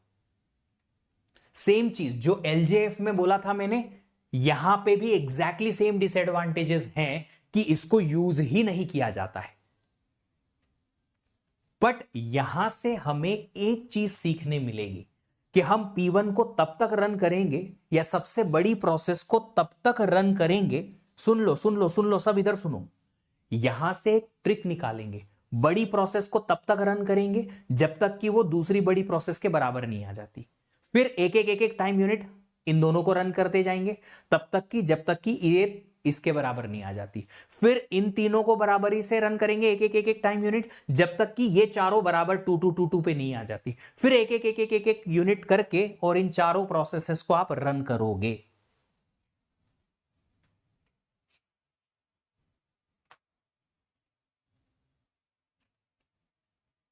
प्रणव, मैंने पढ़ाया क्या ये पॉइंट? अगर नहीं पढ़ाया तो अभी कोई क्वेश्चन बनता भी नहीं है। तो क्विकली एक बार रिकैप करा देता हूं कि सबसे पहले हमारे पास यहां पे 4 प्रोसेसेस थी। जो सबसे बड़ी प्रोसेस थी उसके साथ हमने शेड्यूल शुरू किया, 3 टाइम यूनिट इसको रन किया, उसके बाद ये आ गई 6 पे, दोनों टाइम बराबर आ गए, तो फिर इसको एक और टाइम कंटिन्यू किया, ये आ गया 5 पे। एक और टाइम इसी को क्यों कंटिन्यू किया? FCFS लगा के। FCFS दिमाग में रहना चाहिए। फिर दोनों में से P2 बड़ी आ गई। अब P2 बड़ी आई तो बड़ी को पहले रन करना पड़ेगा। P1 को प्रीएम्प्ट किया, 4 से 5, P2 को रन किया, ये 5 बच गया, दोनों बराबर आ गई। दोनों बराबर आई तो फिर से P1 को चांस मिलेगा, क्योंकि FCFS के अकॉर्डिंग तो P1 को चांस मिलना चाहिए, P2 प्रीएम्प्ट हो गई, तो P1 P2 एक एक टाइम यूनिट और चलाया, 4 बची। अब तीनों P1 P2 P3 तीनों 4 बची, एक एक टाइम चलाते रहो तो तीनों प्रोसेसेस 2 बार चल जाएंगी और रिमेनिंग टाइम बचेगा 2 और उसके बाद फिर से एक एक टाइम यूनिट चारों को एक के बाद एक चलाना पड़ेगा। क्यों? क्योंकि जैसे ही एक प्रोसेस को चलाया वो छोटी बन जाएगी दूसरों के कंपैरिजन में, तो दूसरों को चांस ज्यादा मिलेगा, पहले मिलेगा। ऐसे करके हम प्रोसेसेस को रन करेंगे। बट अगर क्वेश्चन आता है तो ये जब तक वो आपसे नंबर ऑफ कंटेक्स्ट स्विच ना पूछे, आपको ये बनाने की जरूरत नहीं पड़ेगी। आपको ये बनाने की जरूरत ही नहीं पड़ेगी। क्यों नहीं पड़ेगी? क्योंकि मैं ट्रिक बताता हूं। देखिए, सारी प्रोसेसेस कितना टाइम यूनिट चलेगी टोटल? 9 + 6 15 + 4 19 + 2 21 तक चलेगी। अगर सारी प्रोसेसेस 21 तक चलेंगी तो आप एक काम करो, लास्ट से गैंट चार्ट बनाओ। ट्रिक समझा रहा हूं, सारे लोगों का कंसंट्रेशन इधर होना चाहिए, वरना फिर बोलोगे अरे सर आप ग्रेट हो, आप तो सारे क्वेश्चन के आंसर कर देते हो, एटसेट्रा एटसेट्रा। पचती नहीं है बातें जब मैं बोलता हूं कि मैंने अभी तो समझाया, फिर से क्यों रिपीट करूं? सुनो, पहले सुनो। ट्रिक क्या है? Summation of all the burst times कितना आया? 21 आया, है ना? अब आप बताओ कि FCFS के अकॉर्डिंग इन प्रोसेसेस को किस सीक्वेंस में आप रन करोगे? क्या FCFS समझ में आता है? FCFS समझ में आता है? यस। क्या होता है FCFS? कि अराइवल टाइम के हिसाब से रन करो, पर अराइवल टाइम नहीं दे रखा है तो इनको 1 बाय 1 ID के हिसाब से रन करो। तो आप FCFS के अकॉर्डिंग पहले P1 को रन करोगे, फिर P2, फिर P3, फिर P4। P1 को रन करेंगे, फिर P2 को, फिर P3 को, फिर P4। अब ट्रिक ये है कि अगर 21 टाइम यूनिट आपके पास है टोटल, तो ये 21 पे फिनिश होगा। एक यूनिट टाइम पहले 20 पे ये, फिर 19 पर ये और 18 पर ये फिनिश होगा।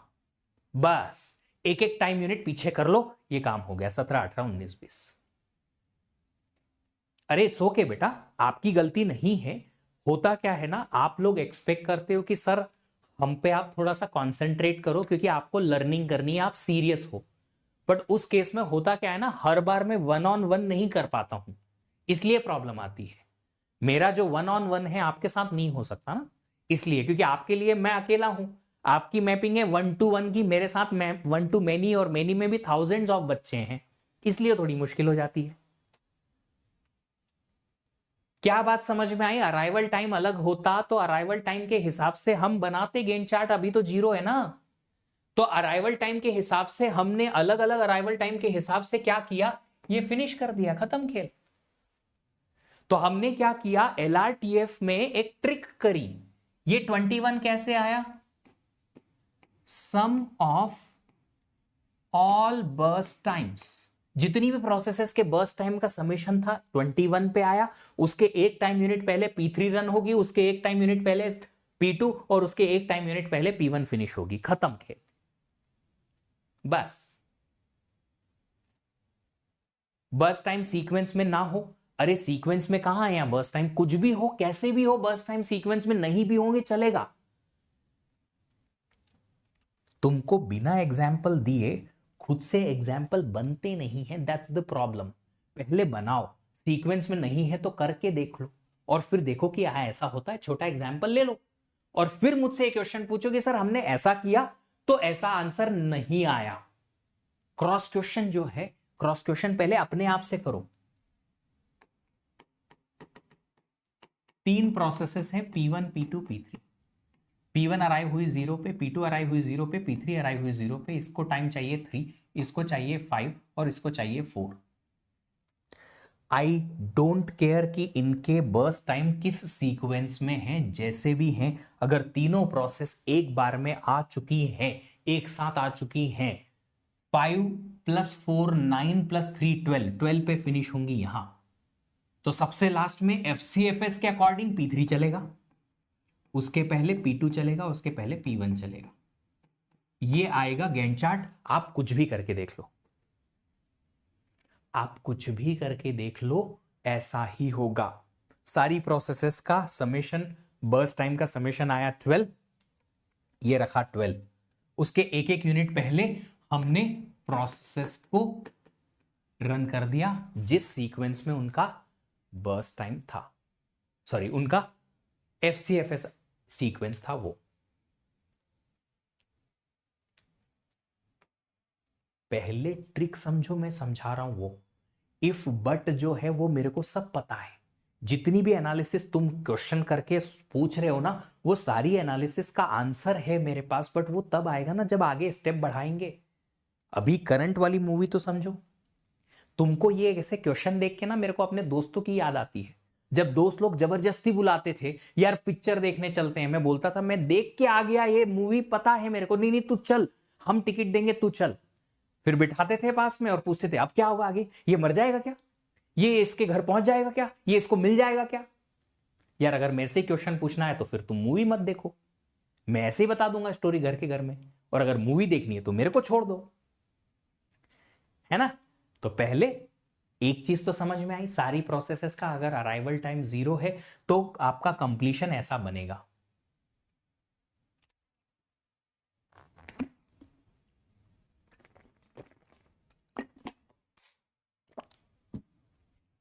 है ना। अब देखो,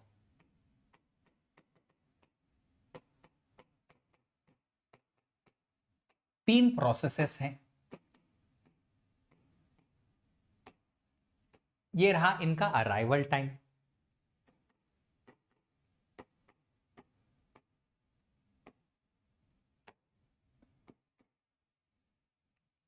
और ये रहे इनके बर्स्ट टाइम्स। अब बनाओ गैंट चार्ट। कोई तकलीफ है? कोई तकलीफ नहीं है, सेम केस बनेगा। देखो अगर अराइवल टाइम अलग अलग भी हैं तो भी हमने देखा कि बर्स्ट टाइम्स काफी बड़े हैं प्रोसेसेस के। क्या ऐसा केस है कि P1 P2 या P3 के आने के पहले फिनिश हो जाए? इज देयर एनी पॉसिबिलिटी कि P1 जो है P2 और P3 के आने के पहले पूरी फिनिश हो जाए? क्या P1 P2 और P3 के आने के पहले पूरी फिनिश हो जाएगी? नहीं।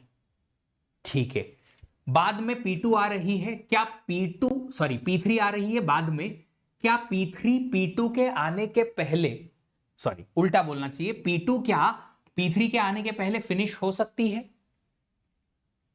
नहीं।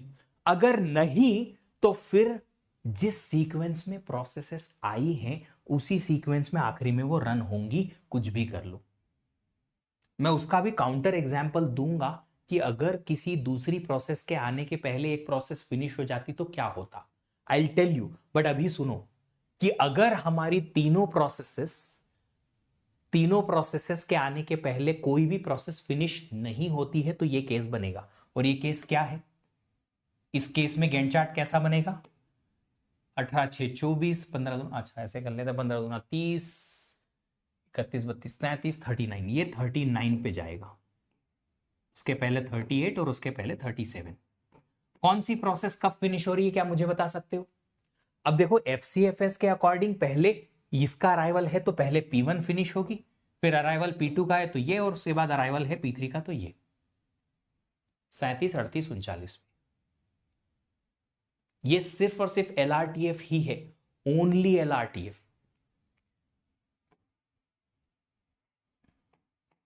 दूसरी प्रोसेस में ऐसा मत कर देना, दूसरी शेड्यूलिंग में ऐसा मत कर देना, सिर्फ LRTF में ही ऐसा होगा। This is happening when all processes arrive before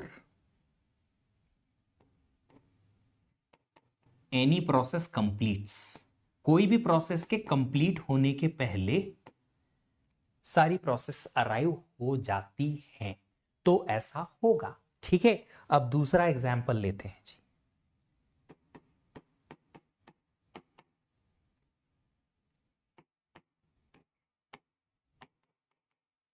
ये स्पेशल केसेस हैं,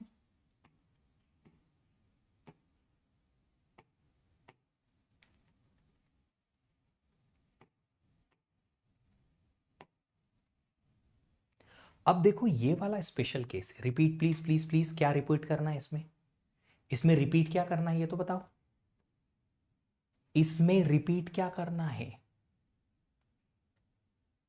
सेम चीज है जो यहां किया वो यहां किया, समेशन ऑफ बर्स्ट टाइम 39 था, अराइवल टाइम के हिसाब से पहले P1 37 पे, P2 38 पे, P3 39 पे फिनिश हुआ, बस यही किया मैंने।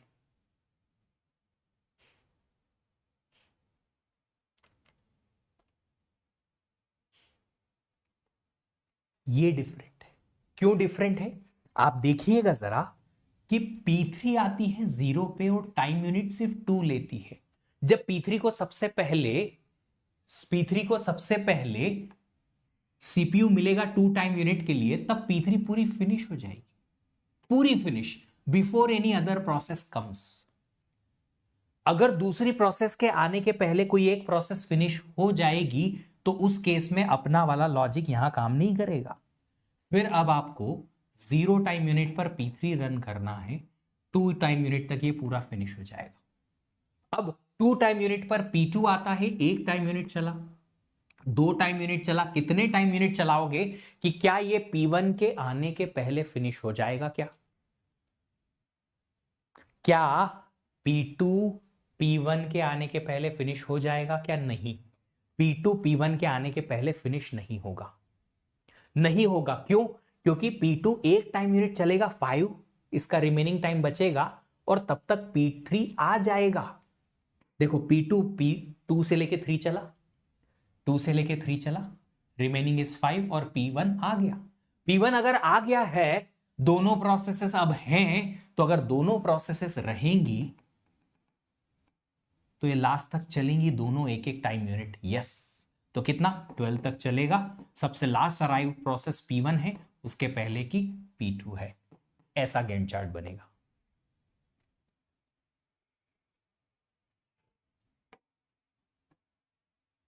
गैंट चार्ट बना के देखो, LRTF लगा के देखो, आपको ऐसा गैंट चार्ट बनेगा। फिर इस केस में आपको गैंट चार्ट बनाना पड़ेगा। Here P3 arrives and completes before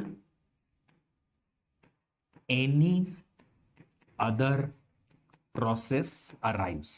but ये ना बहुत स्पेशल केस है, ऐसा केस मुझे नहीं लगता बनेगा कभी। मिसिंग पोर्शन, मिसिंग पोजीशन जो भी करना है, मेरे को कंप्लीशन टाइम मिल गया। P3 का कंप्लीशन टाइम इतना है, P1 का इतना है, ये 12 और P2 का है 11। बाकी का आप कर लो बीच में।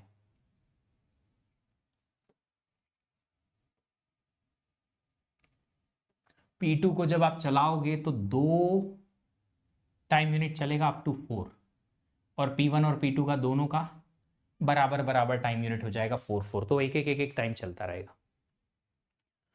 बस ट्रिक कुछ नहीं है फिर यहां, आपको बस यहां ध्यान रखना है कि क्या कोई प्रोसेस के आने के पहले दूसरी प्रोसेस फिनिश हो रही है, अगर हां तो पूरा गैंट चार्ट बनाओ। फिर आपको पूरा गैंट चार्ट बनाना पड़ेगा।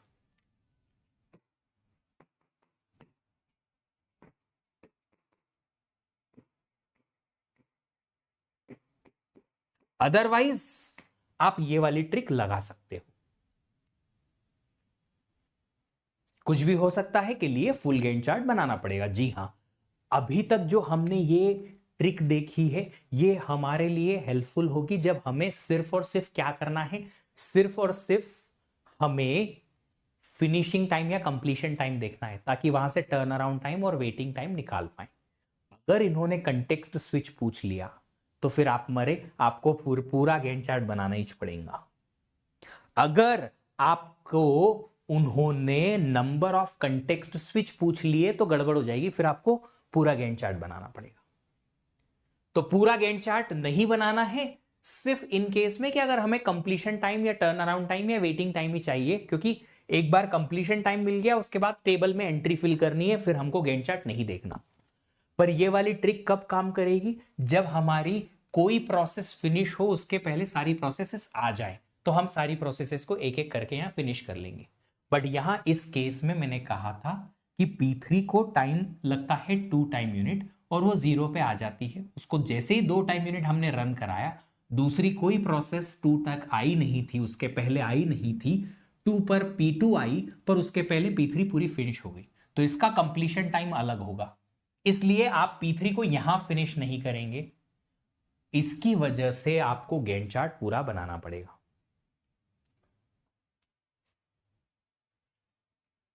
ठीक है, अब देखो ट्रिक जो आपको याद रखनी है वो सिर्फ इस एग्जाम्पल के लिए याद रखनी कि ऐसे के में एग्जाम्पल है कि टाइम 0 पर सब हो गया, या फिर अराइवल टाइम जो है कहीं ना कहीं बहुत छोटा छोटा है, बर्स्ट टाइम बड़े हैं, तो आप ये वाली ट्रिक लगा सकते हो, वरना फिर गैंट चार्ट बना ही लेना।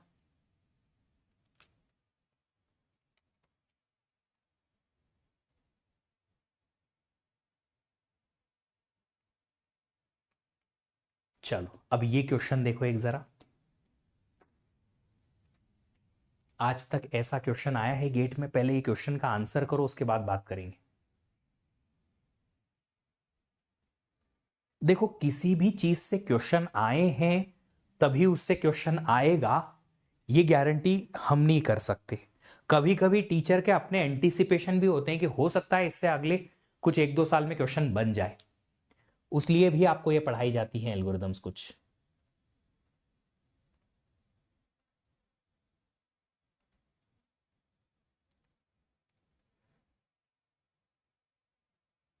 कंसेप्ट रिकॉप कैप ये है बाबू, ये रहा कि अगर प्रोसेसेस टाइम 0 पर अराइव होती हैं, या फिर अराइवल टाइम ऐसे हैं कि कोई भी प्रोसेस सारी प्रोसेसेस के आने के पहले कंप्लीट नहीं हो सकती, सारी प्रोसेसेस 2 तक अराइव हो जाएंगी और 2 तक इनमें से कोई भी प्रोसेस फिनिश तो नहीं हो पाएगी, तो आप क्या कीजिए, समेशन ऑफ बर्स्ट टाइम लीजिए आखिरी में, और FCFS के अकॉर्डिंग प्रोसेसेस को एक एक टाइम यूनिट फिनिश करिए। FCFS के अकॉर्डिंग पहले P1 रन होगा, फिर P2, फिर P3, तो P1 P2 P3 एक एक टाइम यूनिट। 39 पे सारी प्रोसेस फिनिश हो जाएंगी, 38 पर P2 और 37 पर P1 फिनिश होगा।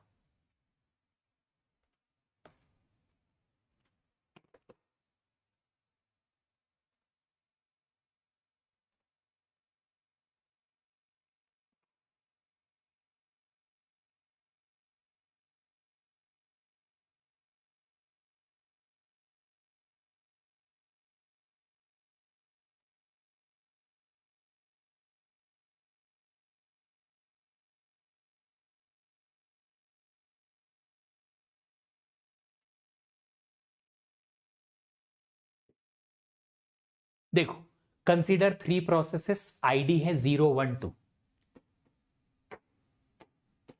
P0 P1 P2 with compute time burst of 2 4 8, 2 4 and 8, all processes arrive at time 0,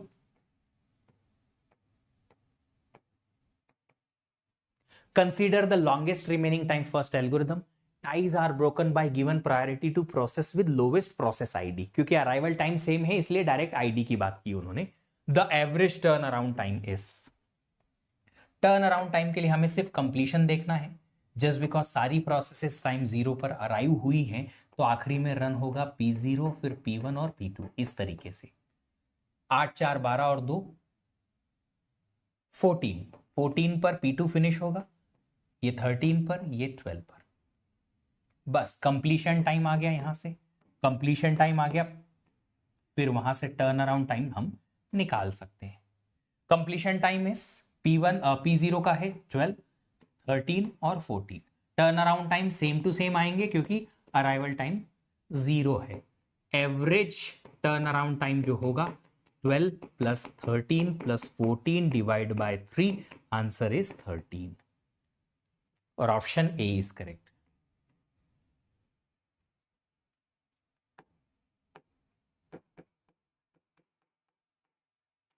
panchayat ही बहुत रहती है तुम लोगों को। सर कभी क्वेश्चन आया आया आया आया क्वेश्चन आया क्वेश्चन आया, ये ले फेंक के मारा मुंह पे तुम्हारे।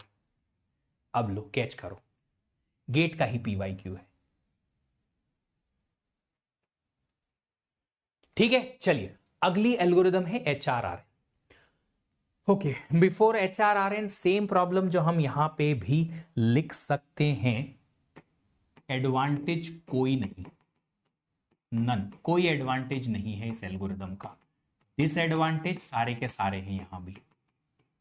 क्या है डिसएडवांटेज? है हमारे पास पहला डिसएडवांटेज है, एक तो स्टारवेशन हो सकता है छोटी प्रोसेसेस का, कि बड़ी प्रोसेसेस आती जा रही है, स्टार हो गई छोटी प्रोसेस। दूसरी चीज है कॉन्वॉय इफेक्ट हो सकता है, बिल्कुल।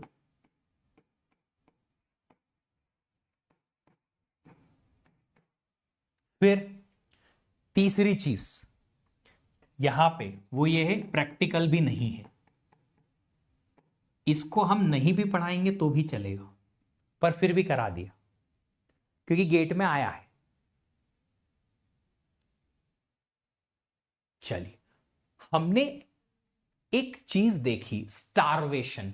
एसजेएफ एसआरटीएफ में होता है। एसजेएफ एसआरटीएफ में इसलिए डिस्कस कर रहा हूं क्योंकि वो कहीं ना कहीं थोड़ा बेहतर है। किससे? एलआरटीएफ, एलजेएफ और बाकी दो एल्गोरिदम जो हमने देखी है उनमें से। तो एसजेएफ जो हमारी एल्गोरिदम है नॉन प्रीएम्प्टिव, उसमें हमने एक प्रॉब्लम देखी, वो है स्टारवेशन। क्यों स्टारवेशन होता है? क्योंकि हम फेवर करते हैं एक टाइप की प्रोसेस को, और वो क्या है? छोटी प्रोसेसेस। जो छोटी प्रोसेस आई उसी को शेड्यूल करें बिना सोचे समझे। अब इस केस में अगर एक बड़ी प्रोसेस वेट करते करते करते बहुत लंबे टाइम तक वेट करती रह जाए तो क्या करेंगे? कोई फर्क नहीं पड़ेगा। तो एचआरआरएन एक एल्गोरिदम थी जिसको बनाया गया सिर्फ इंप्रूवमेंट के लिए, कि एसजेएफ में जो स्टारवेशन आ रहा है उसको सॉल्व किया जा सके। मतलब कि जो प्रोसेस काफी देर से वेट करती जा रही है, बहुत लंबे टाइम तक वेट करती जा रही है, उसका वेट टाइम लिमिट करो। तो मतलब हम एचआरआरएन एल्गोरिदम जो लगाने वाले हैं उसका मोटिव यह है कि हम अभी भी छोटी प्रोसेस को पहले रन करेंगे, अभी भी वैसा ही है। बट अगर कोई प्रोसेस का वेट टाइम बहुत बढ़ गया तो फिर उसको हम शेड्यूल कर देंगे बीच में। क्या कर रहे हैं हम छोटी प्रोसेस को ही रन कर रहे हैं, पहले उसी को फेवर कर रहे हैं। बट बाय चांस अगर कोई प्रोसेस का वेट टाइम बहुत इंक्रीज हो गया तो उसे हम बीच में शेड्यूल कर देंगे ताकि स्टारवेशन ना हो। तो ये एसजेएफ का ही एक एडवांटेज, या सॉरी एडवांस्ड वर्जन है कह सकते हैं, एडवांस तो नहीं कह सकते, एक्सटेंशन वर्जन है, डिफरेंट है एसजेएफ से। Not only favours short jobs, मतलब हम बर्स्ट टाइम को प्रिफर करते हैं कि छोटी प्रोसेस पहले रन हो, बट लिमिट्स और decreases the waiting time for longer jobs also. Longer jobs जो हैं उनकी वेटिंग टाइम को भी लिमिट करेगा। पर कैसे? इसमें जो शेड्यूलिंग क्राइटेरिया आएगा वो शेड्यूलिंग क्राइटेरिया है इसका रिस्पॉन्स रेशियो। इस एल्गोरिदम का नाम ही है हाईएस्ट रिस्पॉन्स रेशियो नेक्स्ट। तो ये रिस्पॉन्स रेशियो पे काम करती है, और इसका एल्गोरिदम का जो टाइप है वो है नॉन प्रीएम्प्टिव। अगर मान लो दो प्रोसेसेस ऐसी हैं जिनका रिस्पॉन्स रेशियो बराबर आया, हमें हाईएस्ट वाली ढूंढनी है पहले, पर अगर दो का सेम टू सेम आ गया तो टाई ब्रेकर यहां जो लगेगा वो लगेगा एसजेएफ। याद रखिएगा एसजेएफ। एसजेएफ में भी अगर प्रोसेसेस के बर्स्ट टाइम बराबर आ गए तो फिर हम अराइवल टाइम पे जाएंगे, अराइवल टाइम भी बराबर है तो आईडी पे जाएंगे, ऐसे।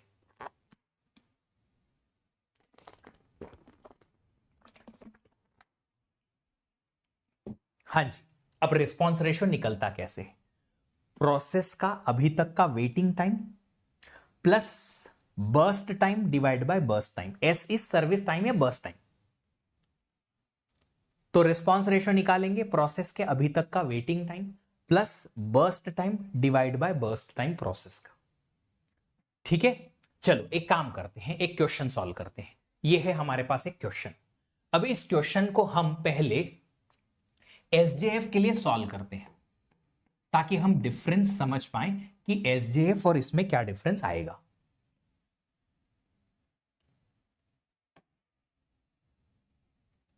सबसे पहले टाइम जीरो पर हमारे पास कौन सी प्रोसेस आ चुकी है? सबसे पहले हमारे पास टाइम जीरो पर P1 आई, P1 को रन किया। Just because pre emptive algorithm नहीं है तो हम P1 को पूरा रन करेंगे 3 टाइम यूनिट, फिनिश होगी। 3 टाइम यूनिट तक आप देख सकते कोई दूसरी प्रोसेस आई नहीं, सिर्फ P2 आई 2 तक, सिर्फ और सिर्फ P2 आई। तो आपके पास कोई ऑप्शन है नहीं, P2 को ही रन कर दो, कर दिया। अप टू 6 टाइम यूनिट मतलब 9 हो गया। अब 9 टाइम यूनिट तक बाकी तीनों प्रोसेस आ चुकी है। इनमें से आप देखेंगे सबसे छोटी प्रोसेस है P5, उसको रन करो, 11 तक कर दिया रन। फिर और छोटी प्रोसेस ये रही P3, उसको रन कर दिया 4 टाइम यूनिट 15 तक, और लास्ट में आएगा P4 20 तक। हो गया डन। 6 4 10 5 3 8 10 10 20, ठीक है। ये रहा SJF, ये था SJF। मैं इससे कंपेयर करूंगा अब HRRN को। अब मैं यही चीज HRRN के लिए भी करना चाहता हूं। अब HRRN में क्या डिफरेंस आएगा ये देखते हैं। एल्गोरिदम तब लगती है जब हमारे पास एक से ज्यादा प्रोसेस हो, तो सिलेक्ट करना जो है डिफिकल्ट हो जाता है कि कौन सी प्रोसेस को रन करें, इसलिए हम एल्गोरिदम लगाते हैं। टाइम 0 पर हमारे पास एक ही ऑप्शन है, P1 का रन हो जाएगा, 3 टाइम यूनिट रन करेगा, कोई दूसरा ऑप्शन ही नहीं है, कोई दूसरा जो है ऑप्शन ही नहीं है। नहीं है, ठीक है। फिर 3 टाइम यूनिट तक P2 ही अराइव हुई है और कोई ऑप्शन है नहीं, P2 को रन करेंगे 9 टाइम यूनिट तक। हो गया, 2 प्रोसेस रन हो गई। अब 9 टाइम यूनिट तक हमारे पास 4 पे P3 भी आ चुका होगा, P4 भी आ चुका होगा 6 पे, और P5 भी आ चुका होगा। हमारे पास रेडी स्टेट में अब 3 प्रोसेस हैं। अब 3 में से किसको शेड्यूल करें? SJF में क्या था, हम छोटी प्रोसेस इसको शेड्यूल कर रहे थे। अब हम निकालेंगे HRRN एल्गोरिदम के हिसाब से कि अब हम इन 3 प्रोसेसेस में से किसको रन करेंगे। समझिएगा, ध्यान से समझिएगा। एट पॉइंट 9 और टाइम 9 हम 3 प्रोसेसेस हमारे पास हैं, P3 P4 P5, और तीनों में से कोई एक ही प्रोसेस हम रन कर सकते हैं। किसको रन करेंगे? जिसका रिस्पांस रेशियो हाईएस्ट होगा। रिस्पांस रेशियो निकालना पड़ेगा, कैसे? प्रोसेस का waiting time plus service time divide by service time. ठीक है, एक काम करते हैं, सर्विस मतलब बर्स्ट टाइम। तो अब हम एक काम करते हैं, रिस्पांस रेशियो निकालते हैं प्रोसेस P3 का। P3 का अगर रिस्पांस रेशियो निकालते हैं तो सबसे पहले हम देखेंगे कि P3 अराइव हुई है 4 पे। हम अभी किस टाइम यूनिट पे पहुंचे हैं? 9 पे। P3 अराइव हो चुकी थी 4 पे, 9 तक P3 ने वेट किया, तो इसका वेटिंग टाइम कितना आया? P3 का वेटिंग टाइम कितना आया? 3 time unit, 4 time unit, 5 time unit, कितना? 4 से लेके 9 तक वेट किया है P3 ने 5 टाइम यूनिट, तो इसका वेटिंग टाइम है 5। कैसे निकला पता चला? मैं अगर 9 टाइम पे अभी हूं तो करंटली इतने टाइम तक किसी प्रोसेस ने कितना वेट किया हुआ है अभी, बस वही बात कर रहा हूं। क्या यही टोटल टाइम होगा वेटिंग का? नहीं, ये उस प्रोसेस का पूरा वेटिंग टाइम नहीं है, सिर्फ अभी तक का वेटिंग टाइम है। आगे हो सकता है और वेट करे प्रोसेस। ठीक है, तो 4 पे आई, 9 पे सीपीयू मिला, 5 टाइम यूनिट वेट किया, प्लस P3 का बर्स्ट टाइम है 4 divided by burst time 4, 9 divide by 4, 4 दूना 8.25। अब रिस्पांस रेशियो निकालते हैं P4 का। P4 प्रोसेस आती है 6 पे, 9 तक इसने 3 टाइम यूनिट वेट किया है, 6 से लेके 9 वेटिंग में है अभी, 3 टाइम यूनिट वेटिंग में, plus burst time 5 divided by burst time, 8 divide by 5 is 1.6। Response ratio आप P5 का निकालते हैं। P5 आई 8 पे, 8 से लेके 9 waiting time 1 plus burst time 2 divide by 2, 3/2 1.5। बताइए किसको रन करें? सबसे ज्यादा हाईएस्ट रिस्पांस रेशियो नेक्स्ट है ना, तो सबसे ज्यादा रिस्पांस रेशियो किसका है? P3 का है, अगर ये हाईएस्ट है तो P3 को रन करना पड़ेगा। हम पहले P3 को रन करेंगे। क्या P3 सबसे छोटी प्रोसेस थी इन तीनों में? नहीं, हमने छोटी प्रोसेस को पहले फेवर नहीं किया। अभी क्यों नहीं किया? क्योंकि छोटी प्रोसेस अभी अभी एक टाइम यूनिट पहले आई और इसको सीपीयू मिल जाए, नाइंसाफी होगी इस प्रोसेस के साथ, क्योंकि ये 5 टाइम यूनिट तक वेट कर रही थी, बहुत देर से ये वेट कर रही थी, इसलिए इसका वेटिंग टाइम ज्यादा इंक्रीज ना हो, इसलिए हमने पहले किसको शेड्यूल कर दिया? P4 P3 को शेड्यूल किया, क्योंकि उसका वेटिंग टाइम बढ़ रहा था। आप देखो इसका वेटिंग टाइम 5 है, विच इज लार्ज वैल्यू, और वो जो वेटिंग टाइम है ज्यादा आने की वजह से रिस्पॉन्स रेशियो उसका बढ़ गया। ठीक है, चलिए अब क्या करें? अब P3 को शेड्यूल करें 4 टाइम यूनिट तक, अप टू 13, क्योंकि ये नॉन प्रीएम्प्टिव एल्गोरिदम है। अब 13 पे फिर से हमारे पास दो प्रोसेसेस बची हैं, P4 P5, दोनों का हमें क्या निकालना है? रिस्पॉन्स रेशियो निकालना है। सो एट टाइम 13 हमें फिर से दो प्रोसेसेस P4 P5 का रिस्पॉन्स रेशियो निकालना है। अब वापस पुराना वाला वेटिंग टाइम यूज मत कर लेना, पुराना वाला वेटिंग टाइम यूज नहीं करना है। क्यों? क्योंकि अब वेटिंग टाइम अलग होगा प्रोसेसेस का। अब देखो 13 पे P4 P5 दोनों बची हैं, 6 से लेके 13, P4 का वेटिंग हो जाएगा अब 7, P4 का वेटिंग जो हो जाएगा वो हो जाएगा 7। क्यों होगा? और 4 यूनिट वेट ही किया इसने, पहले 3 टाइम यूनिट तक वेट किया था, अब 4 टाइम यूनिट तक और P3 रन हुई तो और वेट किया, तो वेटिंग टाइम टोटल 7 हो गया, plus 5 divide by 5, 7 5 12 divide by 5, 12 divide by 5 हो जाएगा 2.4।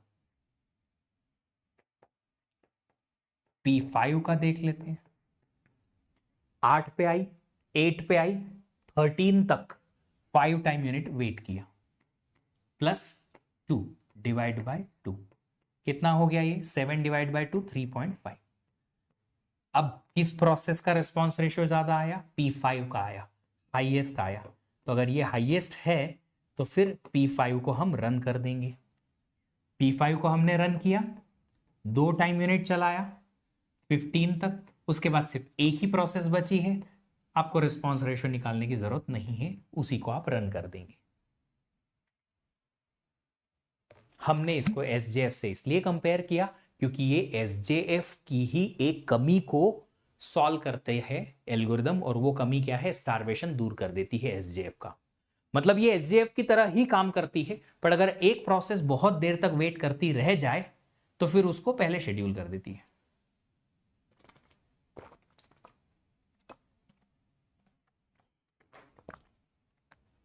अब तुम अगर मैथमेटिक्स के थोड़े जानकार हो तो देख लो, रिस्पॉन्स रेशियो का कोई स्पेसिफिक आधार नहीं है, ये मुझे ज्यादा चाहिए। अगर आप छोटा से छोटा बर्स्ट टाइम लोगे प्रोसेस का तो ये ज्यादा आ जाएगा। ये आप देख सकते हो इनवर्सली प्रोपोर्शनल है, तो अगर बर्स्ट टाइम छोटा, रिस्पॉन्स रेशियो बड़ा। पर अगर किसी प्रोसेस का वेटिंग टाइम बड़ा हो गया तो ग्रेटर पे ग्रेटर डायरेक्टली प्रोपोर्शनल है W।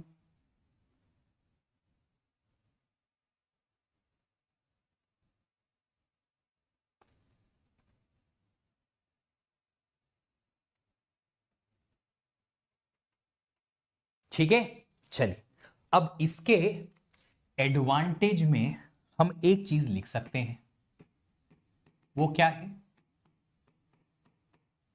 No starvation. यहां स्टारवेशन नहीं आएगा, और वैसे भी हम छोटी प्रोसेस पहले रन करते हैं तो यहां कॉन्वो इफेक्ट भी नहीं आएगा।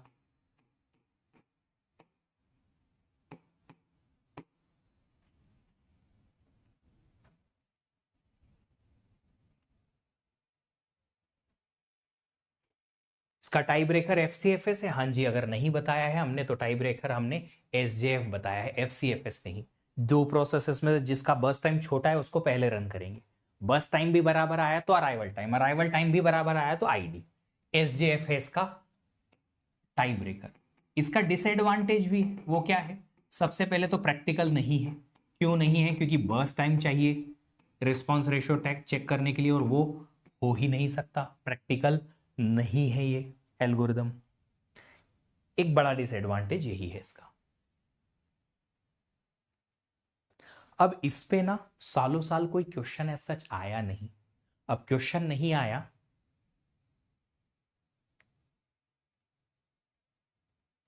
तो हम इसको ज्यादा टाइम जो है वो स्पेंड करेंगे भी नहीं। अब आते ही नहीं, इससे क्वेश्चन ही नहीं आता।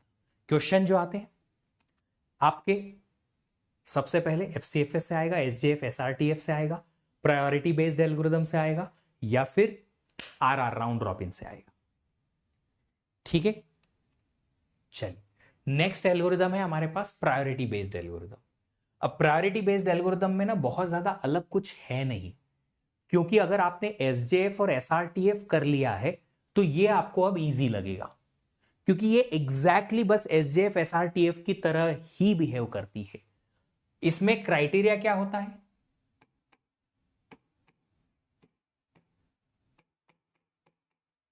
जिस प्रोसेस की प्रायोरिटी ज्यादा है उसको पहले रन करो, हाईएस्ट प्रायोरिटी प्रोसेस फर्स्ट। अब प्रायोरिटी कैसे पता चलेगी, वो क्वेश्चन में मेंशन होगी कि ये प्रायोरिटी इतनी इतनी है और इस प्रोसेस की प्रायोरिटी छोटी है, ये इसकी बड़ी है, ऐसे क्वेश्चन में मेंशन होगा। ठीक है, अब इसमें अगर आपके पास टाई आता है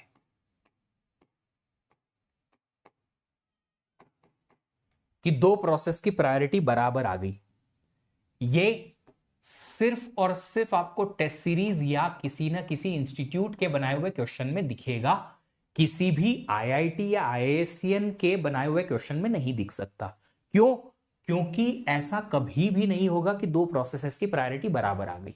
पर मान लो कि आईआईटी आईआईएससी वाले आपसे आपका टेस्टिंग करना चाहते हैं दिमाग का, तो फिर टाई ब्रेकर हमेशा क्वेश्चन में गिवन होगा। अगर वो चाहते हैं कि आपको टेस्ट किया जाए कि दो प्रोसेस की प्रायोरिटी बराबर आ गई तो क्या करें, तो उस केस में आपको जो है क्वेश्चन में हमेशा मेंशन होगा कि टाई ब्रेकर कैसे लगाया जाए। इसका कोई स्टैंडर्ड नहीं है ना। ये टाइप ऑफ एल्गोरिदम दोनों टाइप की होती है, इसमें नॉन प्रीएम्प्टिव वर्जन भी आएगा, प्रीएम्प्टिव भी आएगा।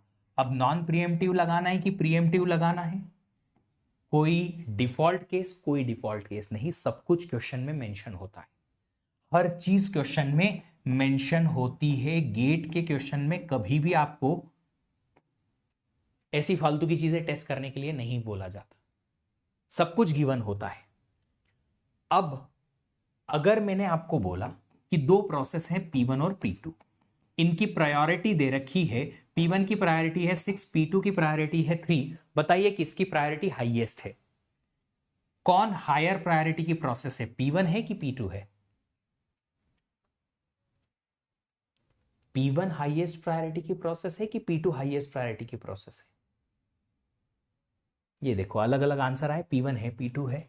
सुनिए जरा, ये भी क्वेश्चन में मेंशन होगा, ये चीज भी क्वेश्चन में मेंशन होगी कि अगर प्रायोरिटी के दो अलग अलग नंबर दे रखे हैं तो छोटे नंबर को हायर प्रायोरिटी मानोगे कि बड़े नंबर को हायर प्रायोरिटी मानोगे, ये भी क्वेश्चन में मेंशन होगा। सुनिए जरा, क्वेश्चन में दे रखा होगा, हमें अपनी तरफ से कुछ भी अजम्पशन नहीं लगाना। स्टैंडर्ड क्वेश्चन स्टैंडर्ड का ही होता है, उसमें फालतू की चीजें अजम्पशन नहीं की जाती। हर चीज क्वेश्चन में मेंशन होगी कि छोटा नंबर की हायर प्रायोरिटी मानो कि बड़ा नंबर की हायर प्रायोरिटी मानो। जैसे कि ये क्वेश्चन आपके सामने दिख रहा है, सारी प्रोसेसेस के अराइवल टाइम दे रखे हैं, बर्स्ट टाइम दे रखे हैं, प्रायोरिटी नंबर 4, 5, 6, 10, 9, 7 दे रखा है। आप देख सकते हो यहां 10 के सामने हाईएस्ट लिखा है। What does it mean? क्या मतलब है इसका क्वेश्चन का? ये हाईएस्ट लिखने का क्या मतलब है कि सर प्रायोरिटी नंबर्स में 10 जो है उसकी प्रायोरिटी हाईएस्ट है, P4 की प्रायोरिटी हाईएस्ट है, मतलब कि बड़ा नंबर का बड़ा priority, higher number higher priority है। यहां पे हायर नंबर हायर प्रायोरिटी ये दे रखा है, यहां पे छोटा नंबर छोटी प्रायोरिटी, बड़ा नंबर बड़ी प्रायोरिटी। ठीक है, अब यहां पे हमें इस क्वेश्चन को दोनों तरीके से सॉल्व करना है। पहले हम नॉन प्रीएम्प्टिव वर्जन में सॉल्व कर लेते हैं। अगर हम इसको नॉन प्रीएम्प्टिव वर्जन में सॉल्व करेंगे, बड़ा सिंपल हो जाएगा ये तो। टाइम 0 पर कौन कौन सी प्रोसेस आ गई रे बउआ? सरदार सिर्फ एक P1 आई है। नॉन प्रीएम्प्टिव में जो आया उसको रन करो, पूरा फिनिश करो, बीच में छोड़ो मत। एक बार जो मैंने सीपीयू पकड़ लिया तो फिर मैं ऑपरेटिंग सिस्टम की भी नहीं सुनता। P1 को पूरा पूरा रन कर दो। अब देखो यहां पे एक सबसे बड़ी गलती जो मैंने भी बहुत बार की है वो ये की है कि प्रायोरिटी देखने के चक्कर में इसी को ही मैं बर्स्ट टाइम मान लेता हूं। भैया ये प्रायोरिटी है, ये बर्स्ट टाइम है, दोनों अलग अलग है। तो प्रोसेस को रन जो करना है उसके बर्स्ट टाइम के हिसाब से करना है कि बर्स्ट टाइम 4 है तो 4 टाइम यूनिट तक रन करो। अब 4 टाइम यूनिट तक आप देख सकते हैं कौन कौन सी प्रोसेस आ गई है। ये चार अगर आई हैं, इनमें से हाईएस्ट प्रायोरिटी की प्रोसेस को रन करना है। कौन है हाईएस्ट प्रायोरिटी की प्रोसेस? P4। P4 को कितने टाइम, 10 या 1 कितने टाइम यूनिट रन करना है? हाईएस्ट प्रोसेस को रन किया, हाईएस्ट प्रायोरिटी वाली प्रोसेस को कितने टाइम यूनिट रन करना है? बर्स्ट टाइम वाला कॉलम देखना, 1 टाइम यूनिट। P4 को रन करेंगे अप टू 5। अब अप टू 5 में हमारे पास कौन कौन अवेलेबल है? ये भी है, ये भी है, ये तो अभी अभी फिनिश हुआ, ये हुई है, ये भी है। 4 प्रोसेस और बची हैं। इन 4 प्रोसेसेस में से सबसे हाईएस्ट प्रायोरिटी किसकी बची? इसकी बची। तो इसको अगर हाईएस्ट प्रायोरिटी मानेंगे तो P5 को रन करेंगे पहले 2 time unit up to 7। 2 time unit क्यों? क्योंकि बर्स्ट टाइम 2 है बाबू।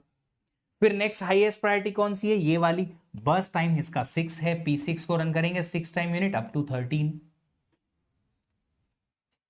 फिर नेक्स्ट क्या आया? नेक्स्ट आई हमारे पास नेक्स्ट प्रायोरिटी है ये वाली P3। P3 की नेक्स्ट प्रायोरिटी है 6, रन करेंगे 3 टाइम यूनिट 16 तक। और आखिरी में ये आएगा P2, 2 टाइम यूनिट रन होगा 18 तक। इजी है। SJF अगर करा है तो आपको ये आसान लगेगा। ओनली थिंग इज कि यहां प्रायोरिटी नंबर अलग से दे रखा है, बस और कुछ भी नहीं, नथिंग एल्स। एक बार टेस्ट भी कर लेते हैं कि हाँ हमने जो ये 20 निकाला है, 18 निकाला है, वो सही है कि नहीं। 6 4 10 15 16 17 18, ठीक है। 18 टाइम यूनिट तक सारी प्रोसेसेस रन हो जाएंगी। बाकी का तो आप आराम से कर सकते हो। अब यही चीज अगर मुझे प्रीएम्प्टिव वर्जन में रन करना पड़ती तो प्रीएम्प्टिव वर्जन में रन करना पड़ती तो क्या करते?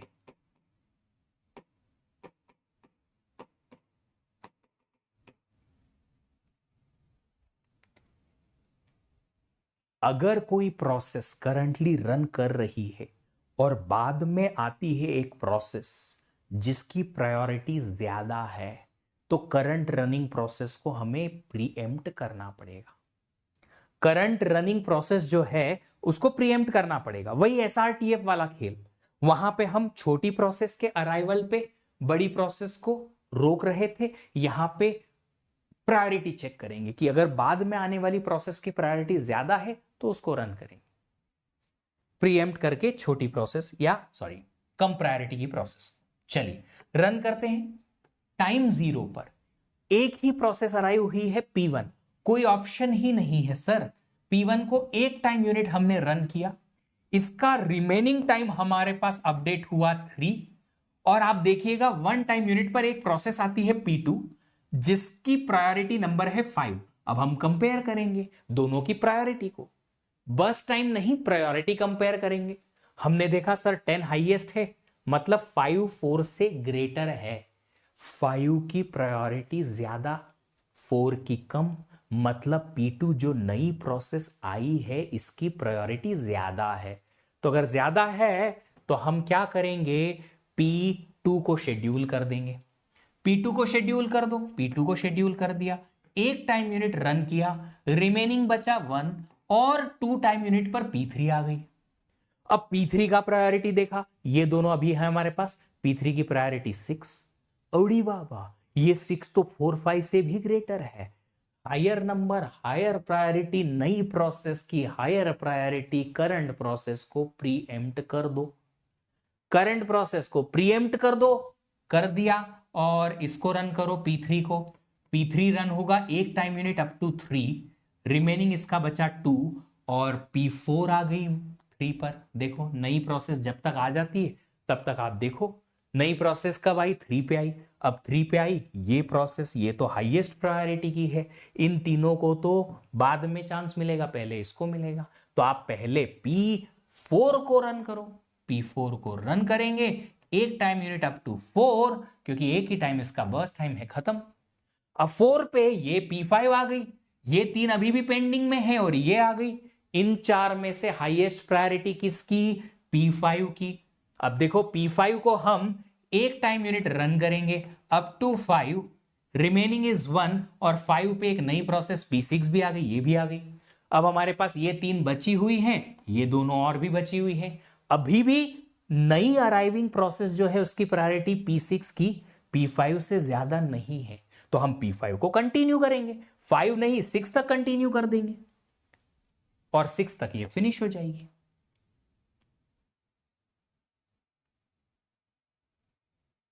क्योंकि उसकी प्रायोरिटी ज्यादा थी, अगली आने वाली प्रोसेस की प्रायोरिटी छोटी थी, तो उसी को कंटिन्यू किया। अब हमारे पास 3 प्रोसेस ये और एक ये बचा है। अब अगर सारी प्रोसेसेस अराइव हो चुकी हैं तो आगे आने वाली कोई ऐसी प्रोसेस है नहीं है, तो प्रायोरिटी बेसिस पे सारी प्रोसेस को रन कर दो। अब आपको प्रीएम्पशन लगाने की जरूरत नहीं है। क्यों? प्रीएम्पशन तो तब होगा ना जब कोई नई प्रोसेस आएगी और उसकी प्रायोरिटी हाईएस्ट होगी, यहां है नहीं, तो एक एक करके रन कर दो। बची प्रोसेस में से हाईएस्ट प्रायोरिटी इसकी, तो P6 रन होगा पहले 6 टाइम यूनिट पर 12, फिर उसके बाद में P3 रन होगा, अब 2 टाइम यूनिट ही बचा है इसका, हाँ 14 तक। उसके बाद P2 एक टाइम यूनिट तक 15 तक, और उसके बाद में P1 3 टाइम यूनिट 18 तक, खत्म। प्रायोरिटी के हिसाब से रन कर दिया। ये रहा गेन चार्ट।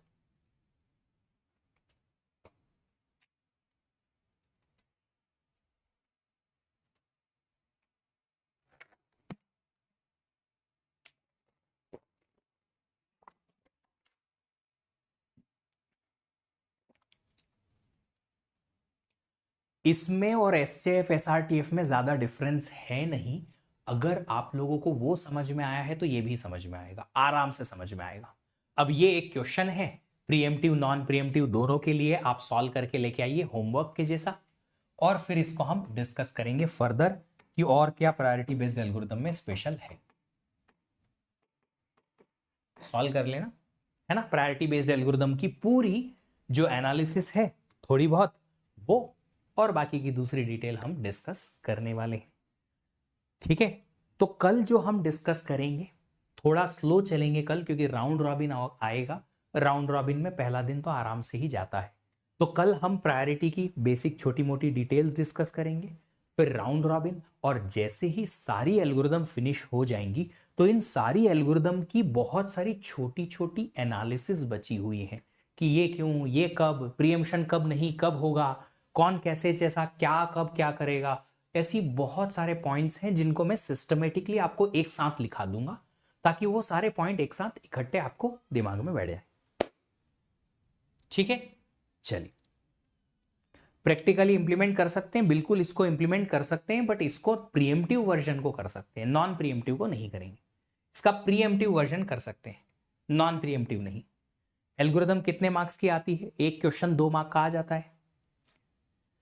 आपके वाले नोट सफिशिएंट नहीं है बेटा जी, आपके नोट्स बनाने पड़ेंगे, ठीक है। इंटरव्यू के लिए वाईटी पे लाइए। किस चीज का इंटरव्यू?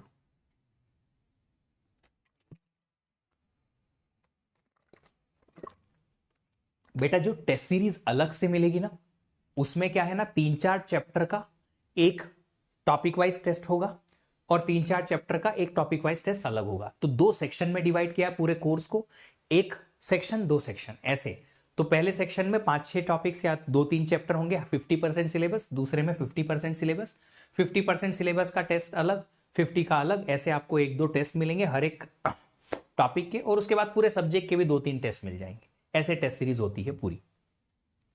इसके अलावा आपको एक और चीज मिलेगी, वो है हमारे यहां कोर्स में वीकली टेस्ट। वीकली टेस्ट तो कोर्स के साथ में होता है, हर कोर्स में हर वीकेंड पे आपको एक टेस्ट मिलेगा। जिनका टेस्ट नहीं आया है वो जो हमारा टेलीग्राम ग्रुप है,